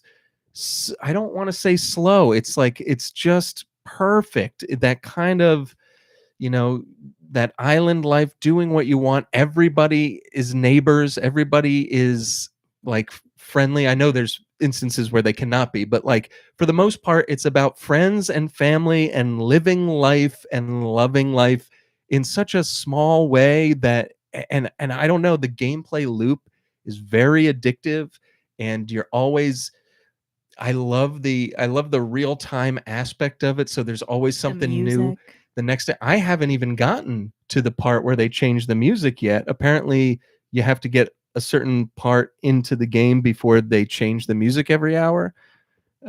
You played New Horizons, I didn't. Is this true? It sounds weird. Because I have the same song the entire time. All week it's been the same song, but I didn't really look that hard, but I went into Google, and apparently, I guess, hopefully, I'm about to upgrade into a town hall, which I guess is the last of like the quote tutorial week, if you wanted to even call it that. So I'm hoping that after that, I'll get the music every hour. But right now, it's been in my head. It's a nice little tune, this training song, but it's been in my head, I'm telling you, all day, every day, but not in an annoying, cloying pop song way that gets in your head. It's just like it's kind of like a nice, it's been very relaxing even when I'm not playing it. I don't know if that sounds strange. No, I don't know if I get anyone it. can relate to this, but if you explain Animal Crossing, you'd never want to play. I mean, some people would, but like I would when it was never. explained back on the GameCube, that's why I bought it. I was like, this sounds great. I've never played anything like this. I can't imagine wanting to play this or explaining it to someone and making it, who hasn't played it, and making it sound interesting to them. But it's just a wonderful, wonderful experience. I love everything about it. Everything about my gameplay loop is just so magical. Seeing what my flowers are doing, walking through the museum that me and Blathers and I have put together. That museum is gorgeous. It's like a real thing. Yeah, that really, I love funny that. You're saying that because just Unbelievable. now they've done it before, but Nintendo just announced a partnership with the real life aquarium that they're setting up a thing with Animal Crossing characters in the aquarium, and you'll learn about the fish in real life and see them that are the ones that you can catch in Animal Crossing. So it's a pretty cool. Well, it's crossover. cool that Blathers has a little like tidbit for you about every animal that you catch, and just all the villagers in your town. They Who do you have? Oh yeah, so I started out with Phoebe, who is she's an ostrich, and she's sisterly, and she and I get along famously, and then I've also got Genji. He's like a little he's like a rabbit, and he's a jock, and he's very nice. He likes me a lot. He's kind of a strange dude. You know, he's always like lifting weights and like saying weird. Yeah, that's him. And he looks mean, but he's actually really nice. Sounds like him and Roald would get along pretty well. So, and then I just got to the part, I guess, where you've got 3 houses and then 3 new neighbors move in. So I just got my 3rd neighbor today. So let's see, we've got I met Ozzy on an island and invited him. He was a koala and he was the first to move in. Oh yeah. And he's pretty great. He's lazy and but lazy isn't really like necessarily negative in the game. It's like Grandma Myrtle lazy. It's like, well, you should relax. Yeah. Like take it. You know, they're not like, I'm never leaving. Yeah, like, it's a little different than they make it sound. But yeah, he's really great. He's very friendly and he calls me Old Bear, which I really like. And Drake, you are correct. Yes. But yeah, that's another thing though. They all call you like a little like kind of pet name and it's very cute. Eventually they will ask you like, do you have a pet name you want me to use? Or a you? phrase. Or a phrase. Oh, yeah. That's great. So you can make them say all kinds of horrible things. And then who else? I still want you to play the stock market to make bank. That For sure. will be a For thing. sure. Okay. That I've will been be a thing. asking about turnip prices, but I haven't played long enough. I guess on Sunday is the turnip buying day, so I haven't even gotten to a Sunday yet. So tomorrow I'll have to do that. But tomorrow I'm a little nervous because the city hall or the tent, Tom Nook's tent, is closed tomorrow, so that it could Yes. so that it can become the town hall, I guess, for Monday.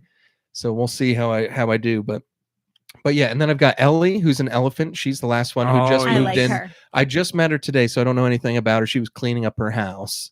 And then quite a popular one, so Google tells me, Shino moved into my, I guess maybe not.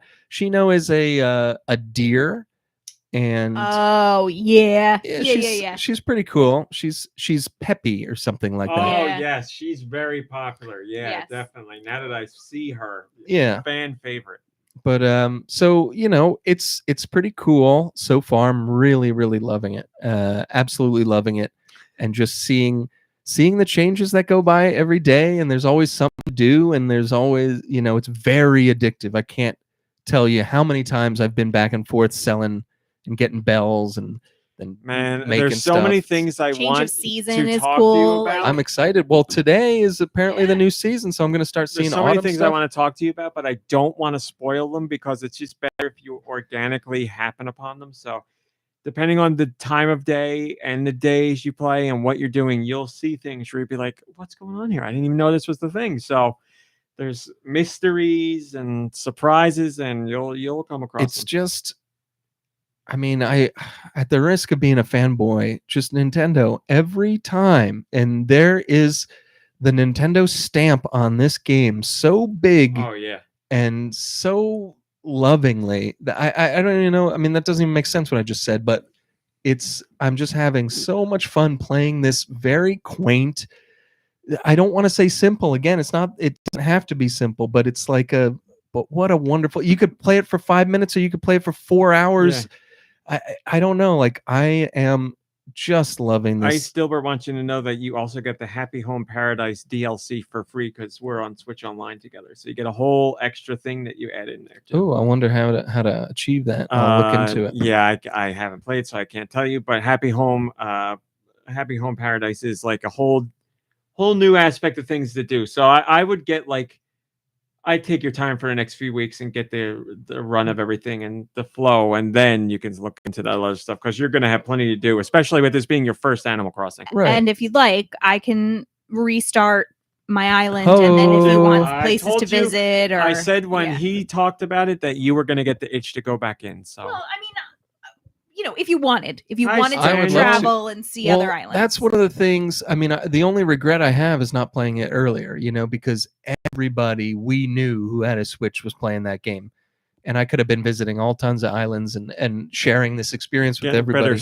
better turnip prices on other people's We would islands. like, I remember during the pandemic, like all the cousins were all playing, and I remember like Sunday mornings, we'd all be like, all right, you know, They'd stock all market. hop love on a it. phone call together and Yeah. just sit I with their phones. love and it. Yeah. run I around. love it in here.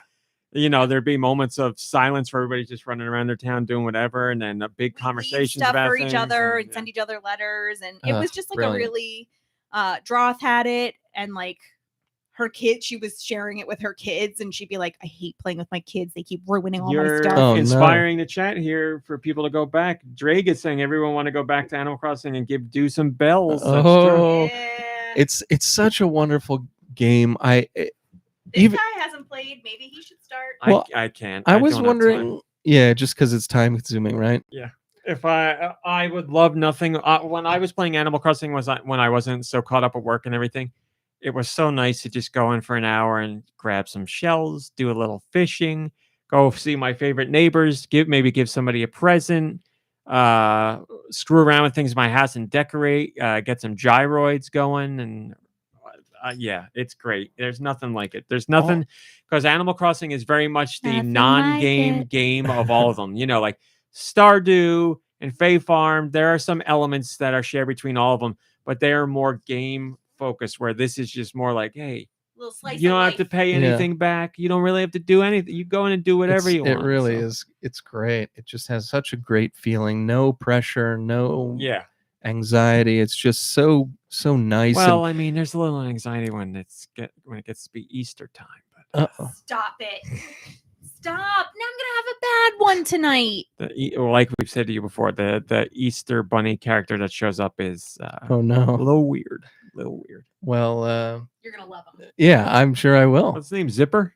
I love everything so far. Everything's been great, and every, like I said, every day on the island it's something new. You wake up to something new so far, or there's a new person selling something, or that shady fox is selling. Red. Luckily, I didn't know he sells counterfeit art, so I just bought the one that I liked, and luckily it happened to be the real one, and Blathers took it in. But now I'm gonna have to really Yeah, pay you gotta be attention. careful. Somebody in the chat was just saying that we just posted this story maybe a week or two ago. There was a guy who got the full real art collection in Animal Crossing, and then he in real life went to every museum to see every Animal Crossing piece of art. And he did That's a whole brilliant. documentary about That's very cool. how long it took and where he had to go and how much it cost him. But it was a I really love cool that. thing.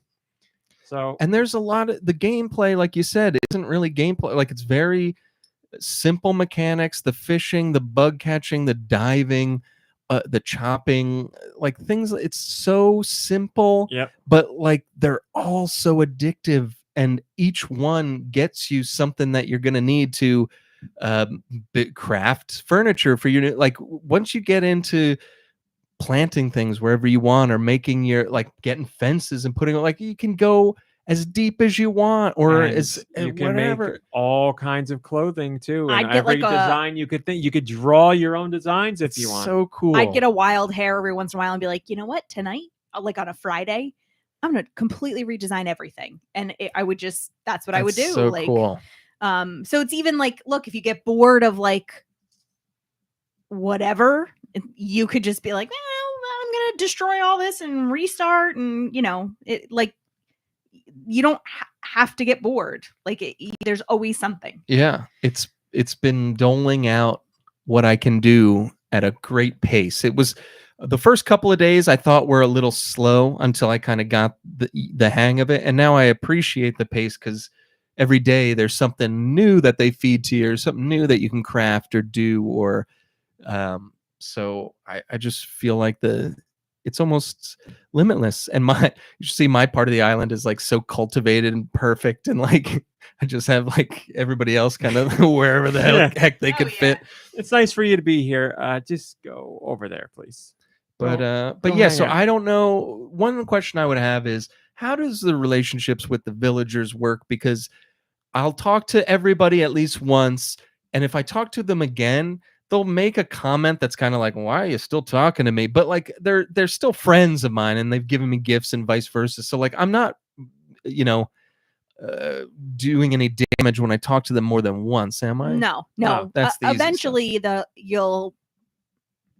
if you haven't been able to already, like, they'll ask you to bring them things, or for example, like, somebody might be sick and you have to bring them medicine. So like, there will be tasks that you'll have to do with them. You can give gifts and all that jazz. So that like opens up more opportunities to like build the relationship. And then if you wanted, say, them to leave your island, You just you would ignore them. And then, Yeah. okay.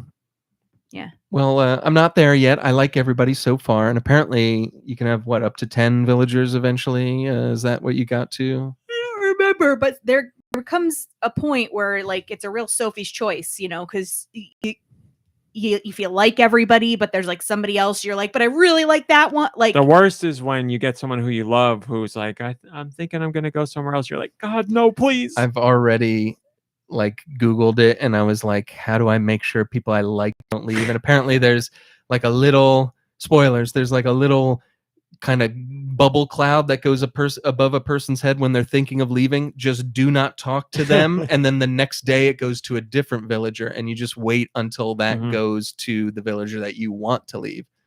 I have no doubt you'll get the one that you'll want to leave. You just, somebody will show up and you'll be like, this freak, their vibe's off. Get out of the town. yeah, it definitely happens, and you're like, you're gonna ruin my village, like or my island. And the other islanders are like, so and so, they're like, we didn't have a good interaction, or something's off with that guy. And you're like, I know, right? Let's get him out of here. Well, I'm just scratching the surface. Like I said, 1 week in, and already I'm having a ball, and I've got, Super Mario Brothers wallpaper in my house, and it's just everything's Just so want to make sure wonderful. you saw that. Friendship guide. Ooh, I'll have to take a look at that. Thank you very much. I was talking about the comment below. Oh, I didn't read that. I need friends, but this is better. You can use Amiibo to make some of them come to you. There you go. Does it have to be like a particular like Animal Crossing Amiibo, or could it be any Amiibo? Probably has I'll to let be. them answer because I don't know, because I haven't played. I don't remember. Do you even have Animal Crossing Amiibo? You do? Probably. Yes, I definitely have some. Yes. Well, I think I got the porcupine lady or the hedgehog ladies, whatever they are. The The Ables. Yeah. I think I got somebody else too, though. I know I have multiple. I just don't remember who. Well, that's great.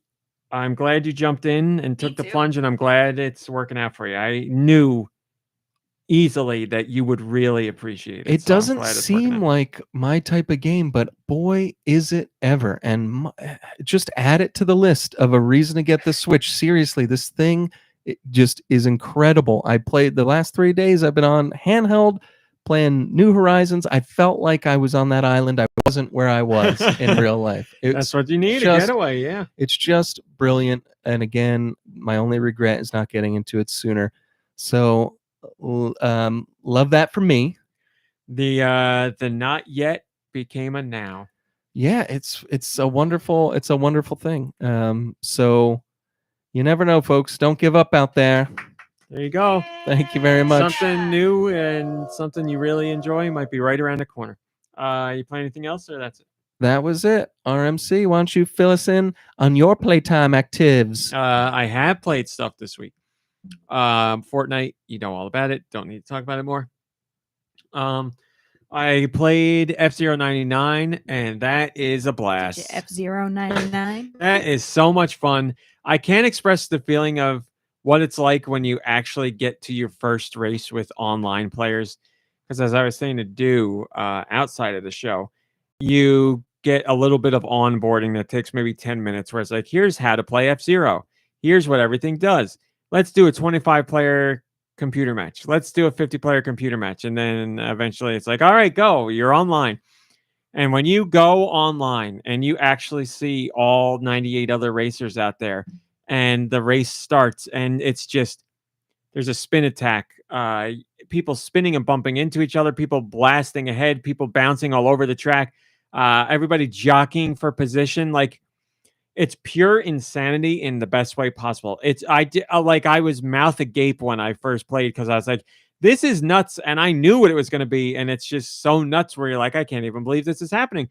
And man, like, you feel the intensity of the race with that many people there. Plus, you're trying not to explode by bouncing into walls or getting hit by other people. And you want to use your boost, which takes your energy or your health down. So risk versus reward. Racing feels great. It's just great. It's I forgot who the commenter was, but they said it's not the F-Zero we wanted or expected, but it's one that we needed. It's so much fun. And just taking it online And adding in that amount of players makes it feel phenomenal. I have not gotten first place yet. I've gotten top 10 a whole bunch of times. I think my best was third so far. But it's very addictive, the gameplay loop of it's like, just go on, play a race. Takes 2 minutes. Okay, do another, or do a circuit, or what. It's a blast. If you have Switch Online, play it. You got no reason not to play it. It's really fun. And it's one of those games where it's like, you could play for 10 minutes, but you're probably going to play it for like an hour. That's what I ended up doing every time. It's so addictive, and the push to get that first place, and just the frenetic nature of all those people in the same spot doing that and crammed in on this track. It's awesome. I love it. It's a ton of fun. I love it. I think this 99 business is a really cool idea, and they're picking like the perfect titles, it seems, for this kind of a thing. It does seem like I think this might be the best of the 99 games so far. I really loved Tetris, and Mario was here and gone, but that was great. But yeah, Tetris or F-Zero 99. It's just really, really enjoyable. It's very intense. Intense is the best word I can use, but I mean it as only a positive. From Animal Crossing to F-Zero 99. White knuckle it in F-Zero, and then play some Animal Crossing to cool down. It's great. Yeah, it's great. Plus, it's just great to have F-Zero back in general. So really, really enjoying it. Great one to pop on for a little bit and just throw in or get a few races and level up a little bit and unlock some customization and all that. So loving that. And then the only other thing that I played this week is something I've been meaning to play for a while, and finally took it on. I've been playing Harmony, The Fall of Reverie, which is a visual novel from Don't Nod. I was very excited about it when I saw it revealed.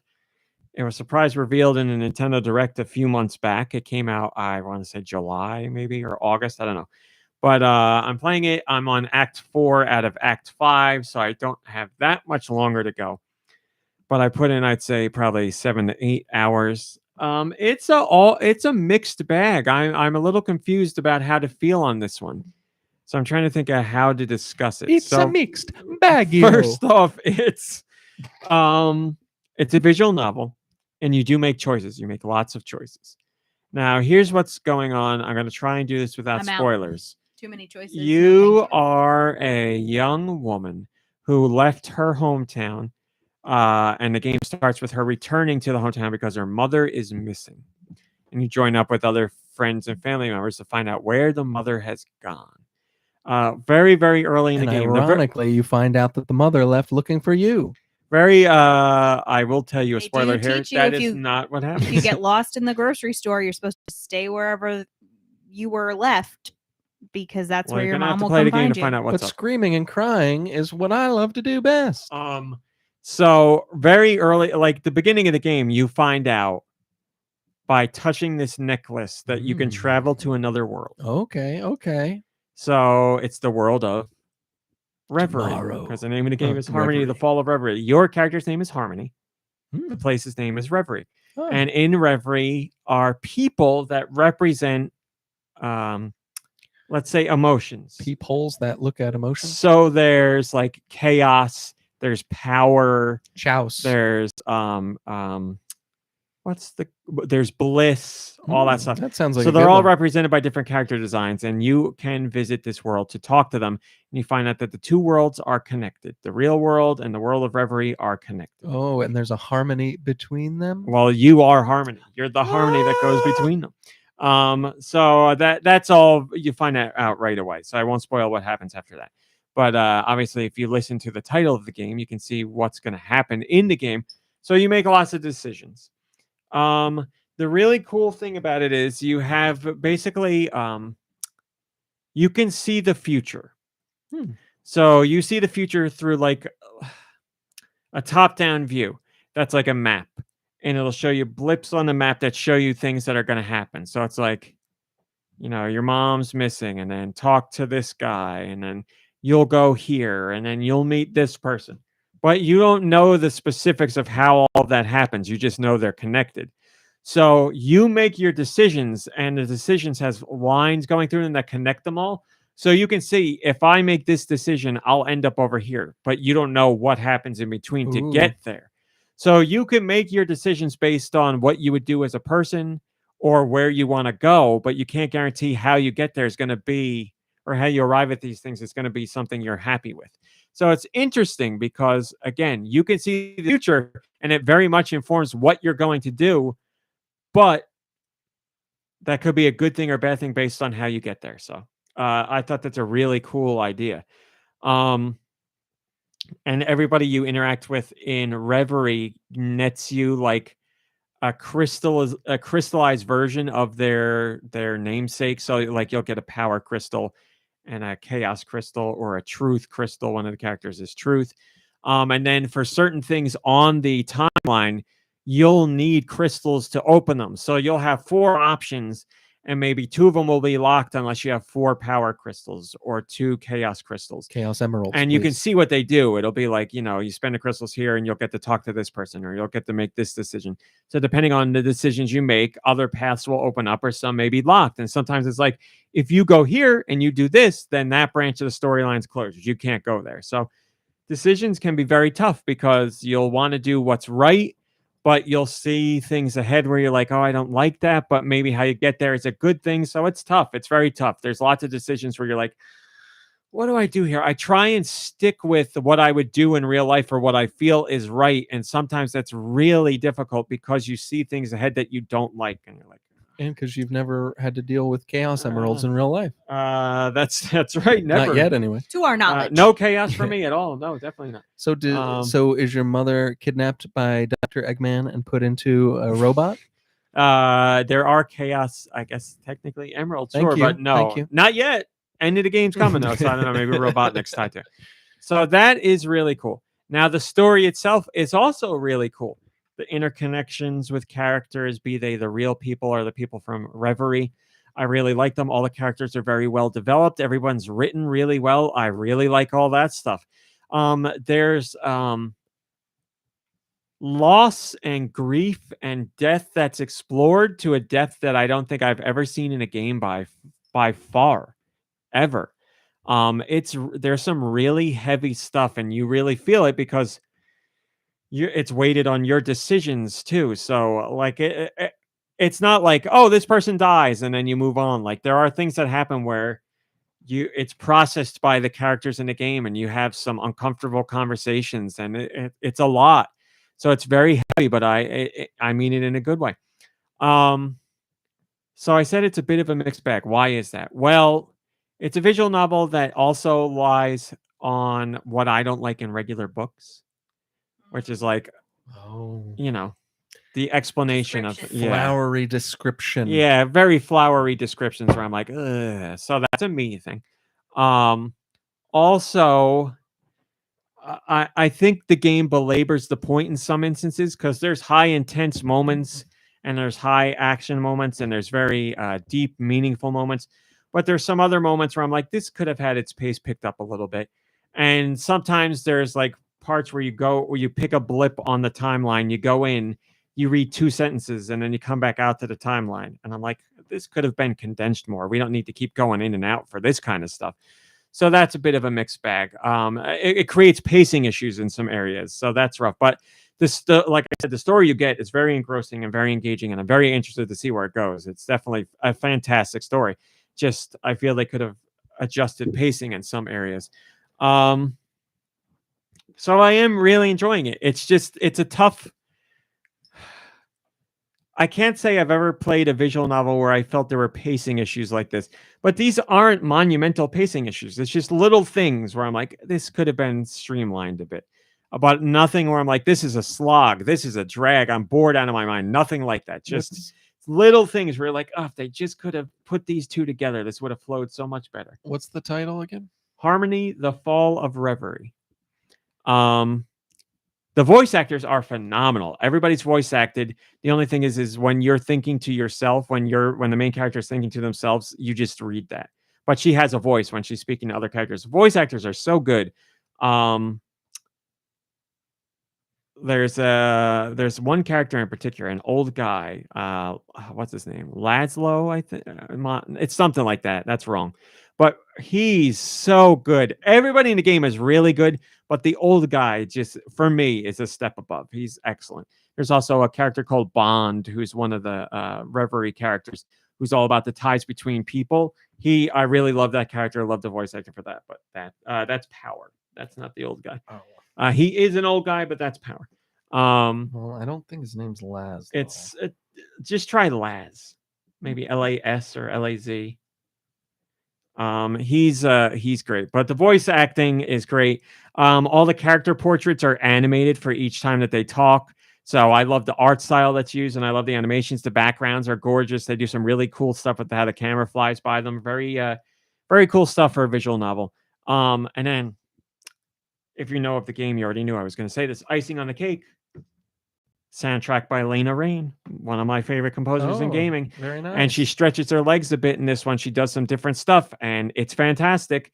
Music is great. Great. Not surprised at all. She kills it with every soundtrack she does, but you get some different genres and styles from her this time that you don't normally hear from her in other games. So another banger of a soundtrack from her.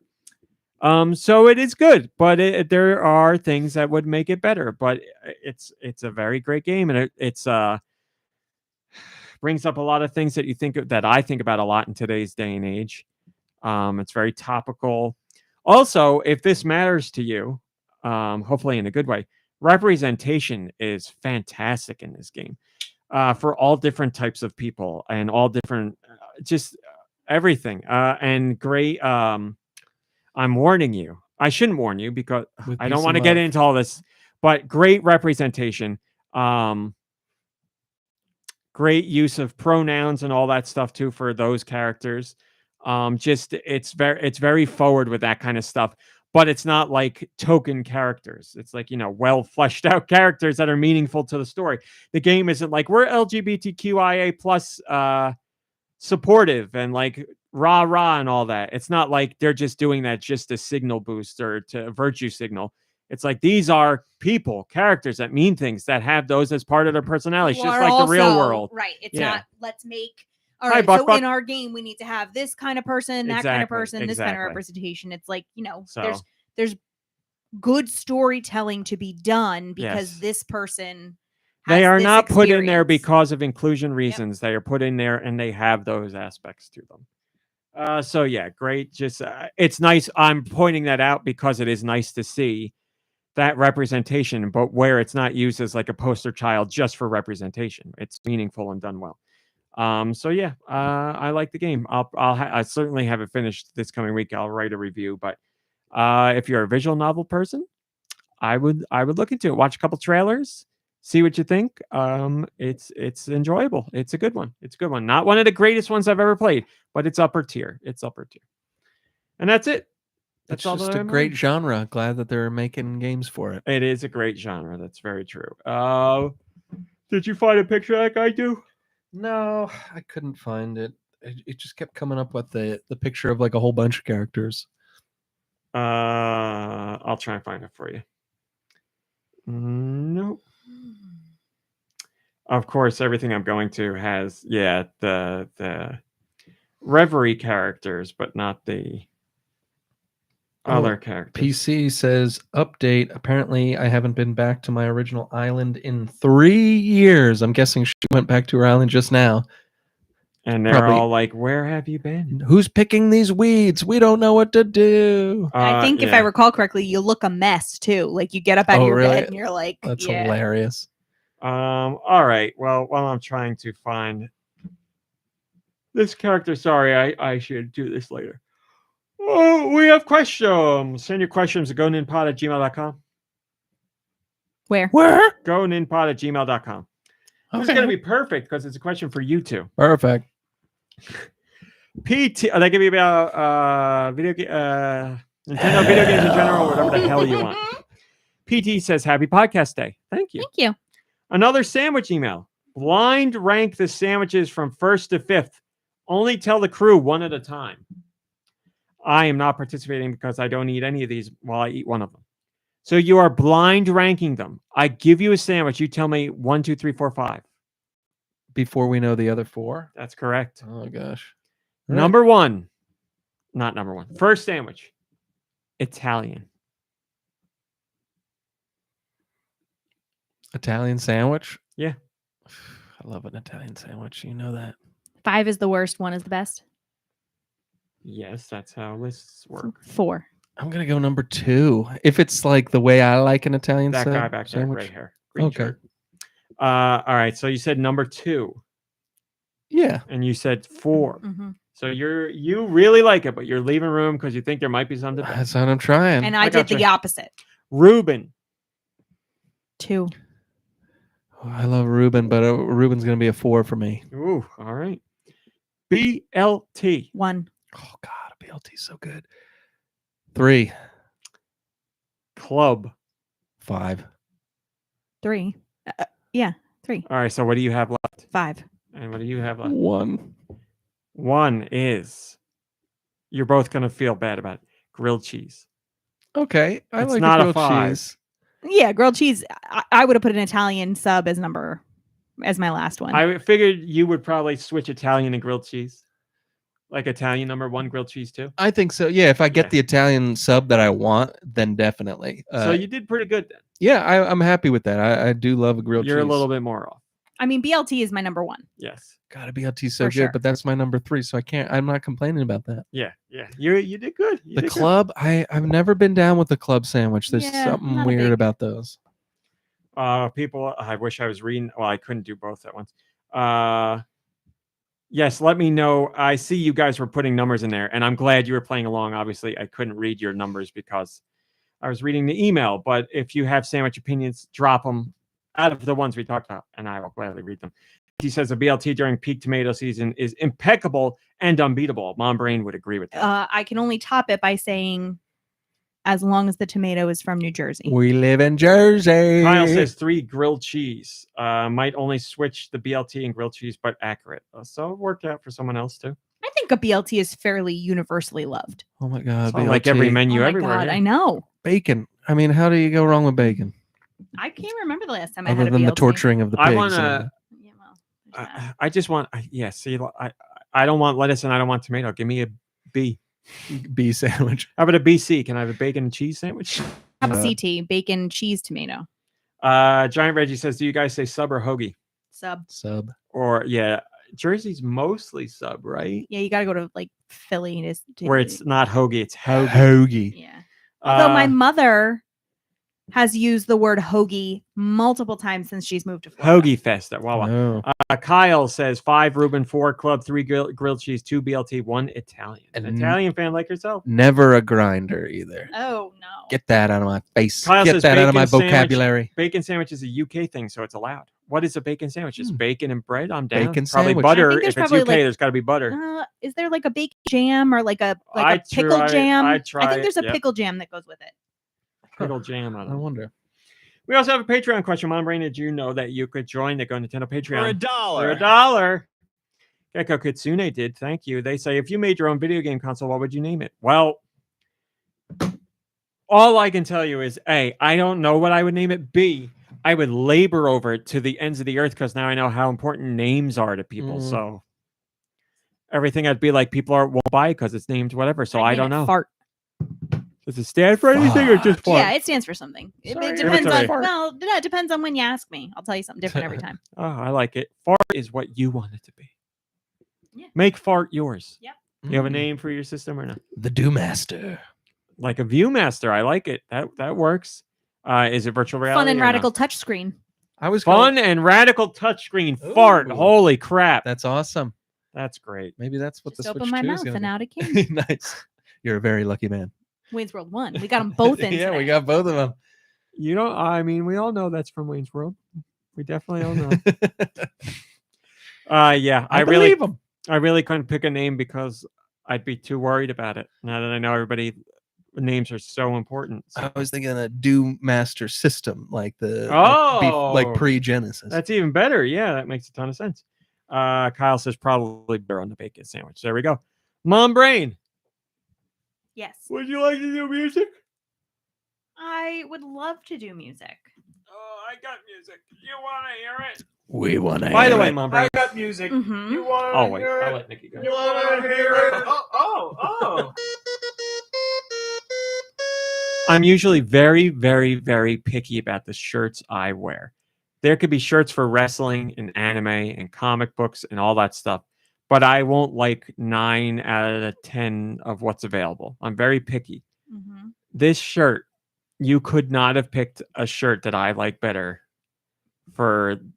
I'm wearing a Demon Slayer, or I'm sorry, a Chainsaw Man shirt. MomBrain bought it as a surprise because she found it at, don't tell me, Uniqlo. Yeah, Disney Springs. And Uniqlo has clothes like that. That's kind of cool. they do a lot of anime A lot of collaborations. collabs, yeah. That's really cool. They had a Chainsaw Man shirt, and I love it. And I just got to say, I meant to say this at the beginning of the show. I thank you so much. I love this shirt. It's my first time wearing it because it's 59 degrees here today. And Long sleeve shirt. when you say that you love this shirt, is it because your pickiness is coming from the designs? You don't Yes. really care. I mean, it could be made out of straw, and you're Oh, like, yeah. MomBrain, what would I like material-wise a shirt made out of? Linen. Yes. Ooh, I love linen. I really do. man, yeah. I know it's not a great shirt material, but I love it. Yeah, I That's like nice. the words on the side of a sleeve. I appreciate that kind of thing. I like the image that's on Show the me back. your dreams. It's got a little Chainsaw Man message back here. I forget what the name of the Chainsaw animal character is, but it's got him on the back with the stuff he says circling it. It's great. I love it. I love it. So thank you, MomBrain. But anyway, Pochita, thank you, Tentavision. Yes, Pochita. Love this shirt, and it's just black and white. I love that too. I just love a Now they black had and white one design. I think that was white with black writing, but I really thought that this one. Yes, I would like white Stood out words better. on black background. Mhm. Yes. Anyway, I got music. You want? oh, you did it already. You want to We hear still it? wanna hear it. Oh. Alrighty. Before we start with music, I do have some bad game descriptions. I like it. Stop me, oh, stop me. I think something about these are familiar to me, but I don't think we've done them. Bad game descriptions, 3 of them from Wired. 1. Are you ready, Rami? Yeah, I'm good. The main character travels all over the world to lend support to his friend who works in advertising. The main character travels all over the world to help his friend who's in advertising. Mm-hmm. That's what I said.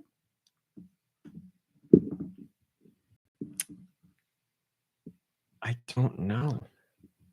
I don't know. You've both played the game. Oh no. Oh, we ask chat help on this. Oh yeah. Tears of the Kingdom. Yes. Nice, or Tentavision and Sticer. That was great. That's great. The guy that holds the sign. Yeah, but the game has a little more to it than that, I would say. Well, It's a bad game description. it was very bad. Oh man. No, I I'm like sending the this. This is shirt great. to the Discord in case you want to see it. They only had a picture of the white version, but there you go. All right. Oh, pardon me. I'm so sorry. Hello. I'm so sorry. This next little clue is Tentavision says, or I'm sorry, Sticer says they don't deserve credit for that answer. They were just copying what Tentavision said. So there you go. All credit to Tentavision. here we go. Number 2. You have a full bag for your master. What? You have a full bag for your master. Mm-hmm. That's a confusing one for me. What game has a bag with a lot of stuff in it? And the master. PT says Luigi's Mansion. No. Full bag. What games have bags? Chibi Robo? No. That was Tony de la Mancha. Pokemon? Says Grantimus. No. When you say full bag with lots of stuff, I go to Mary Poppins, which is not a game. But there's the Correct. master part. That's the part. What master needs a full bag from me? I guess chat doesn't know either. I think we're gonna go. We don't know. I don't know. Baba is you. Oh, I haven't played it. Okay, I'm not worried about Never it. heard of it. And the last one is my mom told me never to talk to strangers. So I sell them stuff instead. Pokemon, No. Animal Crossing, No. Resident Evil 4. Resident Evil Yes. 4. Oh, there it is. Resident Evil 4. 10 Division's on fire. 10 Division is on fire. All right. Not enough cash, stranger. Can't say those anymore. That's the old one. You gotta play the new one. And nobody says. The old one's so good. All righty. So here comes some music. Just give me one moment, please. What do we got here? Goodbye, Chad. I can't look at you now. Oh, wait. I gotta keep score. Okay. First one comes from Mikey3319.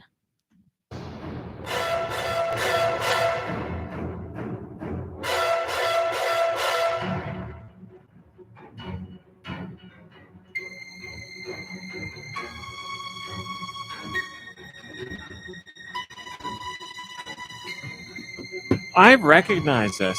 Mm-hmm.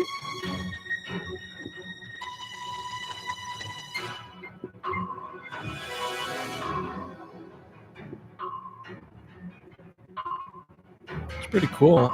What system?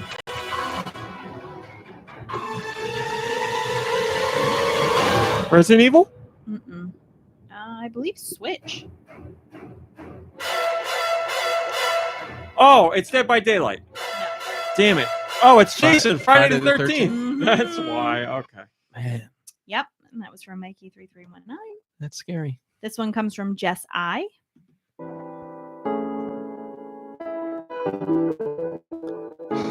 Yep. I definitely know this. Is this DS? It is.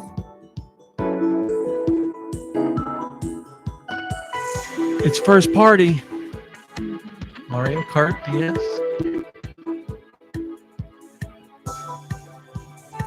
Is it like a menu? Mhm. Yeah, like Wi-Fi menu or shop or... You've not said the correct one yet. Is there a plaza or a It's DS we're talking about. Or 3DS. Okay, so then, yeah. Me Maker? It is not. It's not the 3DS shop. Nope. What's the messenger? There was like a drawing messenger game. Not Swap not Note. Swap Note. No. What the hell? It's AR scanning. Just like, I don't know, setup, calendar. Nope. What else did you do on the 3DS? The one thing you haven't talked about yet. Was there a 3D. It's the 3D thing. Was there a link up, like where you link up with somebody? Oh, download. Nope.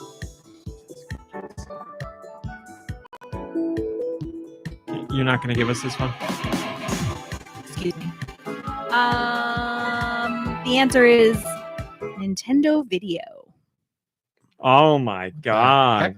I'll take half a point. What the hell? Half a point on that. All right. 6.5 out of 9. This one comes from Knock on Wood.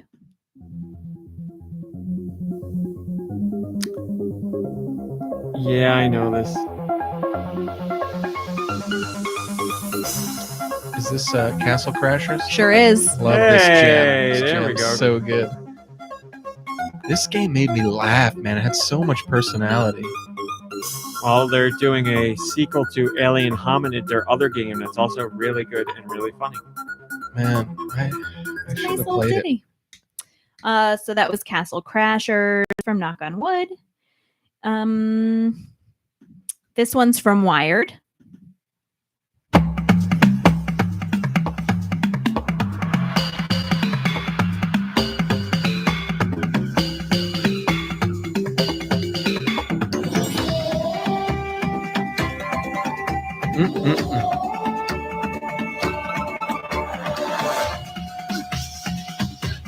system?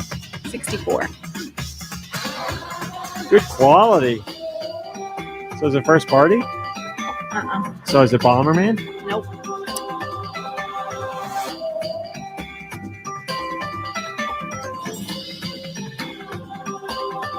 Some sort of caveman, historic jungle game.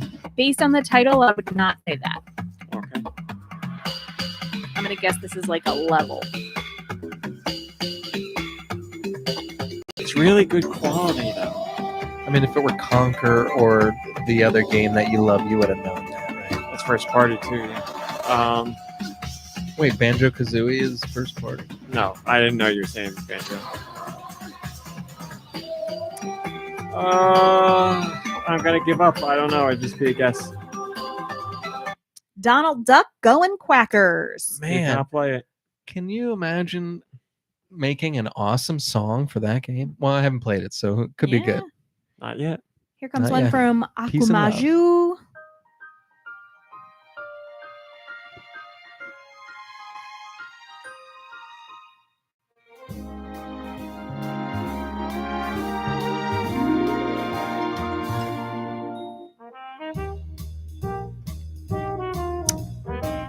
We Okay. are suddenly at a dinner party. Whoop, whoop, It's getting a little late in the evening. whoop. I know this song, but why do I know this? This has to be Nintendo. It is. Somebody's getting ready to pull a little shenanigans. Is it? Okay. It's Nintendo. All right. Is it Mario? Nope.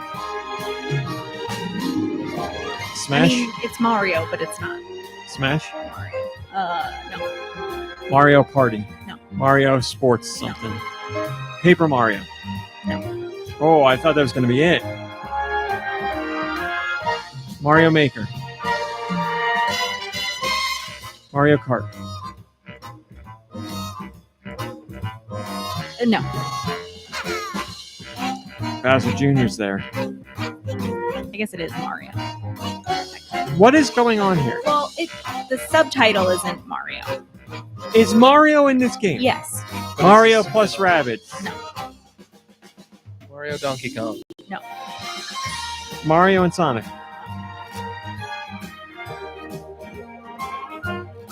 It's on Switch? Yeah. It's embarrassing that I can't get this. Maybe I misled you. I'm so all over the place now, I don't know what to guess. Super Mario Odyssey. No. Super Mario 3D World plus Bowser's Fury. Yes. Okay, can you explain how that's not a Mario game? Well, I forgot to put the Mario part in. I just had Bowser's Fury in. Ah, gotcha. All right. All right. This one comes from Nico Darunia. Well, it's Game Boy or Game Boy Color. Game Boy, I'm going to say. I got it up. Another song I know.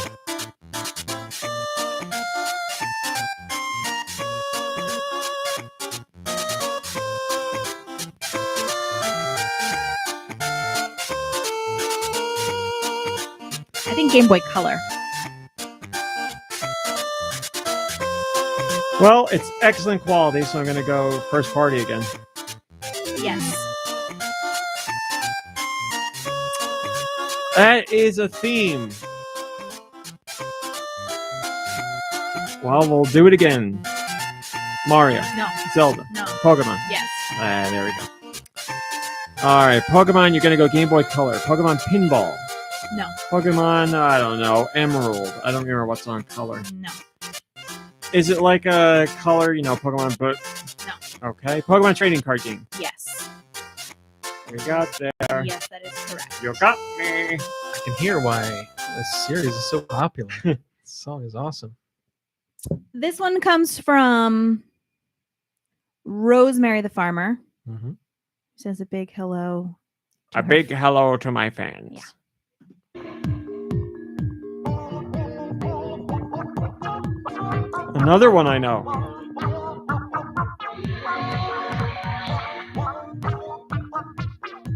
Why is this so familiar to me? This is Switch. It is.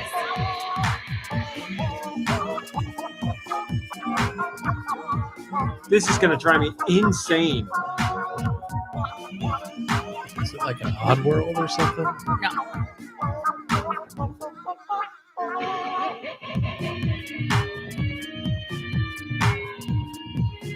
Holy crap! Why is this so familiar? I really like this song.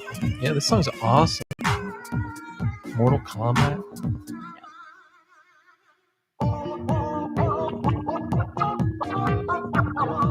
This is one of the most painful ones I've Yeah, ever it's experienced. interesting. Not first party. It is first party. Oh, okay. Luigi's Mansion. No. I hate to keep doing this, but we'll do it. Mario, No. Zelda, No. Pokemon, No. Metroid, No. Fire Emblem. No. Donkey Kirby. Kong. No and no. Oh, it's Splatoon. Yep. It's so dumb. Like, what is it? It's like is it like a menu or something? Happy Little Workers from. Oh, it's the Grisco salmon. Industries Yeah, on it's the Salmon Run. salmonids hanging And out. it's Yeah. Splatoon 2, to be very Yeah, precise. yeah. No, I should have got that right away. Splat 2. Here comes one from. Oh no, never mind. The video was unavailable. Hell. Can you please resend? If you hear this, Hylian Tom, I'm sorry. Hurley and Tom. That's right, Hurley and Tom.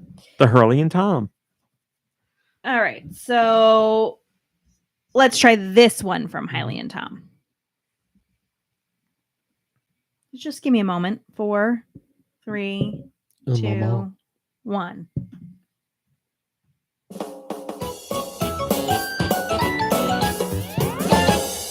That sounds like the beginning of either a Rhythm Heaven or a WarioWare jingle.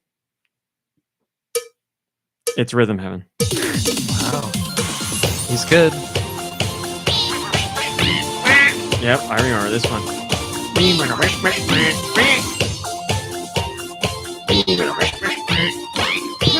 I got some funky tunes this week.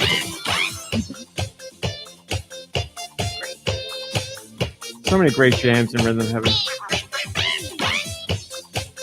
right. That series, that there could not be a series more made for me. That one, the one game, that one with the monkeys where they're going on a clock and you got to hit the button for the second hand ticking by, and the bird or the cat and the dog in the airplanes that are playing badminton with each other. Those songs are so good. Sounds like a crazy dream. You Oh know? my god, I love that. Love that series. We need a new one. Giving us a grand slam this week is PT. Wow. I know. Big week for PT. I lost track of how many we've done. I'm sorry. I haven't kept track, so.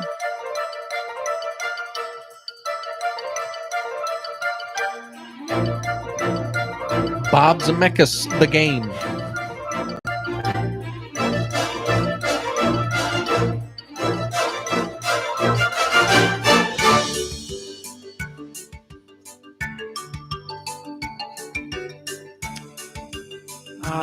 So that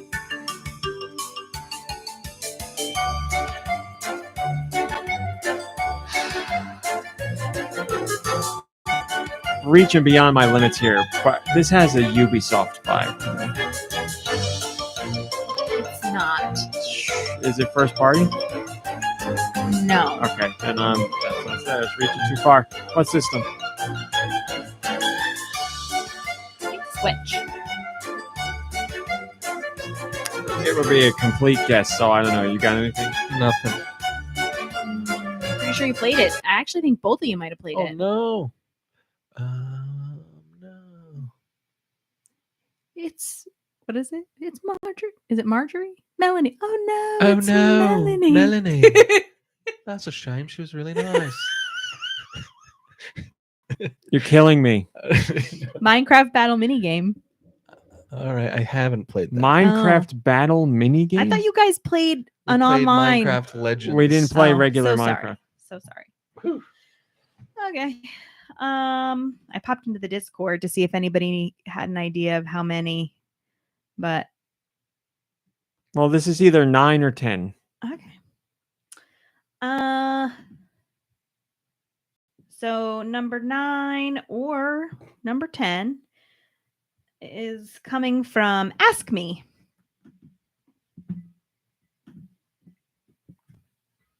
Hey, there was something you said you were going to talk about in the after show.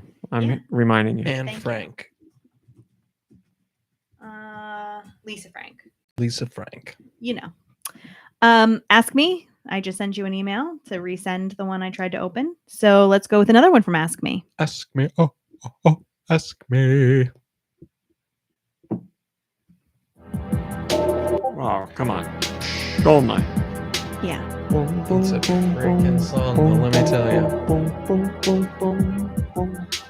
Whatever that effect is that makes that sound like it's in a well, I would love is to know so what that's labeled nostalgic as to on me. a keyboard. Yeah. I mean, that pulls the whole thing together. That is a sound they use, I believe, in the Muppet movie, The Christmas Toy.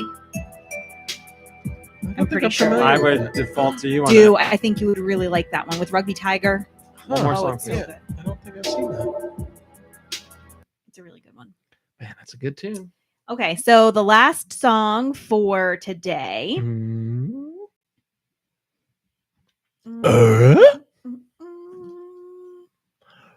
comes from Storebest Corbin. Give me a minute. And here we go.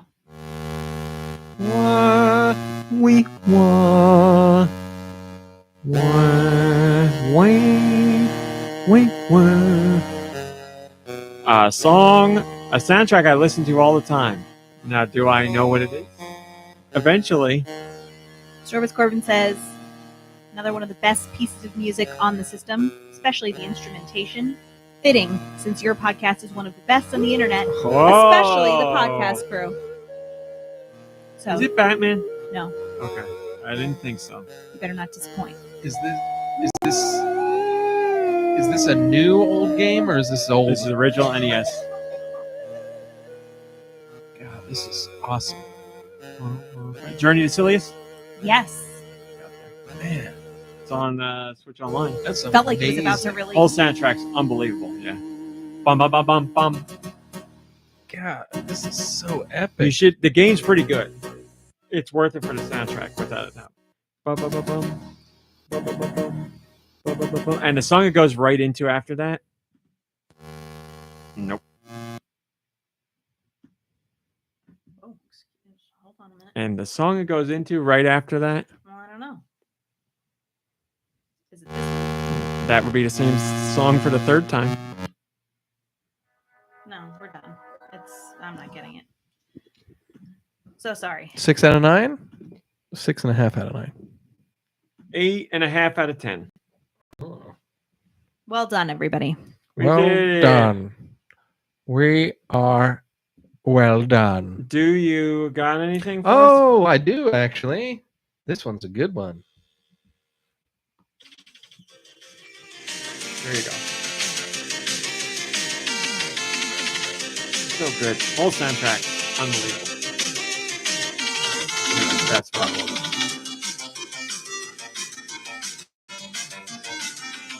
Man, You get the idea. Go listen to that soundtrack. was that Great Tecmo? stuff. Sunsoft. Got that bass. Sunsoft. Very nice. Deux Views. It's never news. Rumor of the week, starring Deux Michaels. Ladies and gentlemen, we're usually doing rumors on Deux Rumors of the Week, but today I've got some truth to serve.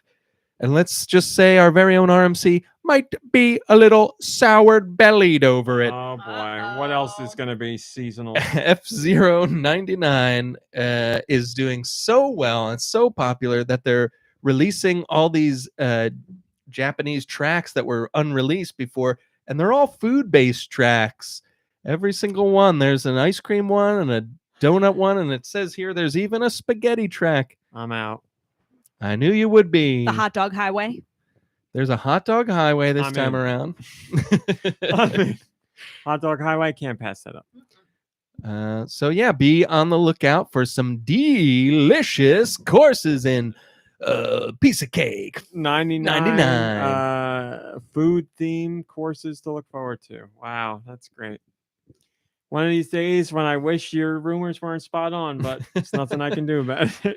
I was born with it. Thank you very much. And that's all we got. That's it, everybody.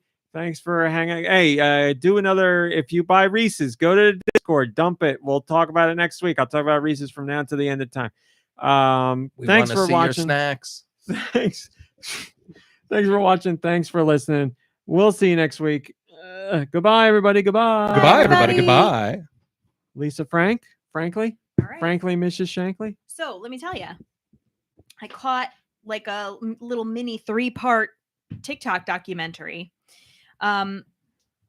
So apparently Lisa Frank, started her company, and you've seen, I'm sure, the pictures of like the abandoned Lisa Frank like warehouse that's all painted up Lisa Frank. It's very No. cool. I have not. So she starts her company and she's doing her thing, and She's doing it. yeah, She's doing a new she's thing. doing a new thing. Yeah. So she has a kid, has a baby, and her husband Wanted to in. name it Frank. comes in and takes over, everything while she's like, staying home with her baby. We're doing muted colors. We're doing plaids. No animals. Well, he did a lot of designing for her. So he Mm. takes over the company That's and the way it is. is like a complete effing maniac. Uh-oh. He apparently there were stories where like a worker left work like 10 minutes early, and then he killed him. after that he started having the doors chained and padlocked so no one could leave early again. Oh, God. He was like just a horrible like tyrant to work for. And his second in command, I guess, was like a friend Was of Goebbels. was a friend of theirs, and she's just as heinous. She like becomes his like henchman. They apparently have a really horrible cocaine habit. She's got Gee some kind of whiz. other addiction. Really, Lisa Frank? No, No, not Lisa Lisa Frank. Frank. Thank God, just her husband husband and a friend. And the friend. Yeah. So Like the they're, woman that like- makes designs that look like she's on crack is not on crack. right. Okay. So But she's home taking care of the kid, Apparently. and they're running the company. If not into the ground, they're at least giving them a bad Hey, name. Lisa, frankly, I don't think he's a good husband. My goodness. apparently they send out their like staff members on these like runs where like you're gonna go to this gas station and meet this dude and get a paper bag. Don't open the paper bag, and it's clearly What? full of like cocaine. Give me and, a right. break. Turns out they're having an affair I guess you could have called that. Right, That's the while least shocking Lisa's- part of this. home, and whatever. So she ends up divorcing him because he's like abusive and horrible, and And she marries a dolphin that's spewing a rainbow out of its head. right. He becomes this like born again Christian.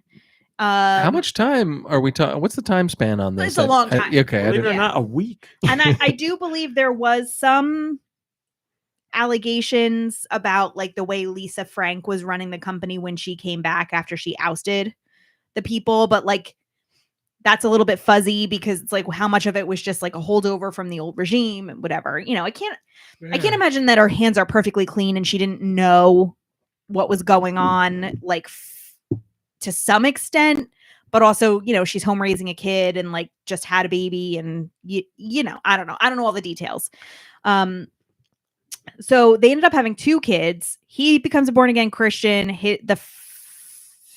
I guess it's this their second son ends up like kind of siding with him, and the firstborn ends up like staying really close to the company and is now kind of like the next in line for the Lisa Frank kingdom, which is kind of nice to see, like that there's probably like a happy ending. I guess like while he was in charge and he was like really like being awful, like they like Target like was like we're not working with you anymore. Man. And the lady who was like his second in command didn't pay the insurance premium for like the company's insurance, like the employees' insurance. So like they all lost their insurance. Like horrible stuff. Horrible This is stuff. not a She needed a movie bag. or gossip. This is the truth. I'm a total chismosa. So I thought there's going to be some big revelation at the end here. So No, but apparently there's going to be a documentary on it. Like it just seems like a really It's like crazy. wild story, and it's a shame because like her designs are so like joyful and like nostalgic, and that to find out that like the company was like And it probably started from, I don't know, but it probably had very small beginnings, right? Of her just maybe she designing some things. she or bought whatever. the rights to like Betty Boop and somebody else, and those were like her first designs. Like interesting. were around like Betty Boop. Yeah. Well, that's crazy. Can you imagine your boss, like being a mule for your boss? And you're not a drug dealer. Like that would be Right. ridiculous. That is horrible. well, we'll find out a whole lot more in the documentary, I'm sure. she began Lisa Frank Incorporated in 1979 at 24 years old, and the company received its first $1 million order from, can you guess? Apple, probably. Nope. Do we know what year it was? That year, so 1979. My Little Pony. Nope. Don't know. Give up. Yeah. Spencer Gifts. Oh, Oh. wow. Back when I had money to spend. Yep. Money to spend, sir. We're spending $1 million on Lisa Frank, and we're spending $1 million on penis lollipops. And between those, we're going to make a whole franchise. Yeah. Well, thanks for sharing. My pleasure. Yeah, thank you. I thought it was a pretty interesting situation. And anybody else after show? Or are we done here? I don't have anything, I don't think. I got nothing this time. I got nothing. All spent. I'm tired. I want to eat candy. And I'm donuts. tired. I'm hungry. Take it out. I love you, Wawa darling. Pizza, baby. Wawa Pizza. Wawa Pizza, baby. It's happening today. Did you look into that? I did. Don't break my heart. I'm not. You can order online. I don't know if you have to, but you can. So I didn't want to do anything with it until we were Excellent. done. And rude. Wawa Pizza. All right, everybody. Thanks for watching. Thanks for listening. I'll have a pizza. Take rest, relax, play some games, hang out with friends and family. You deserve it. And as always, we'll see you next week. Goodbye, everybody. Goodbye. And we Bye. are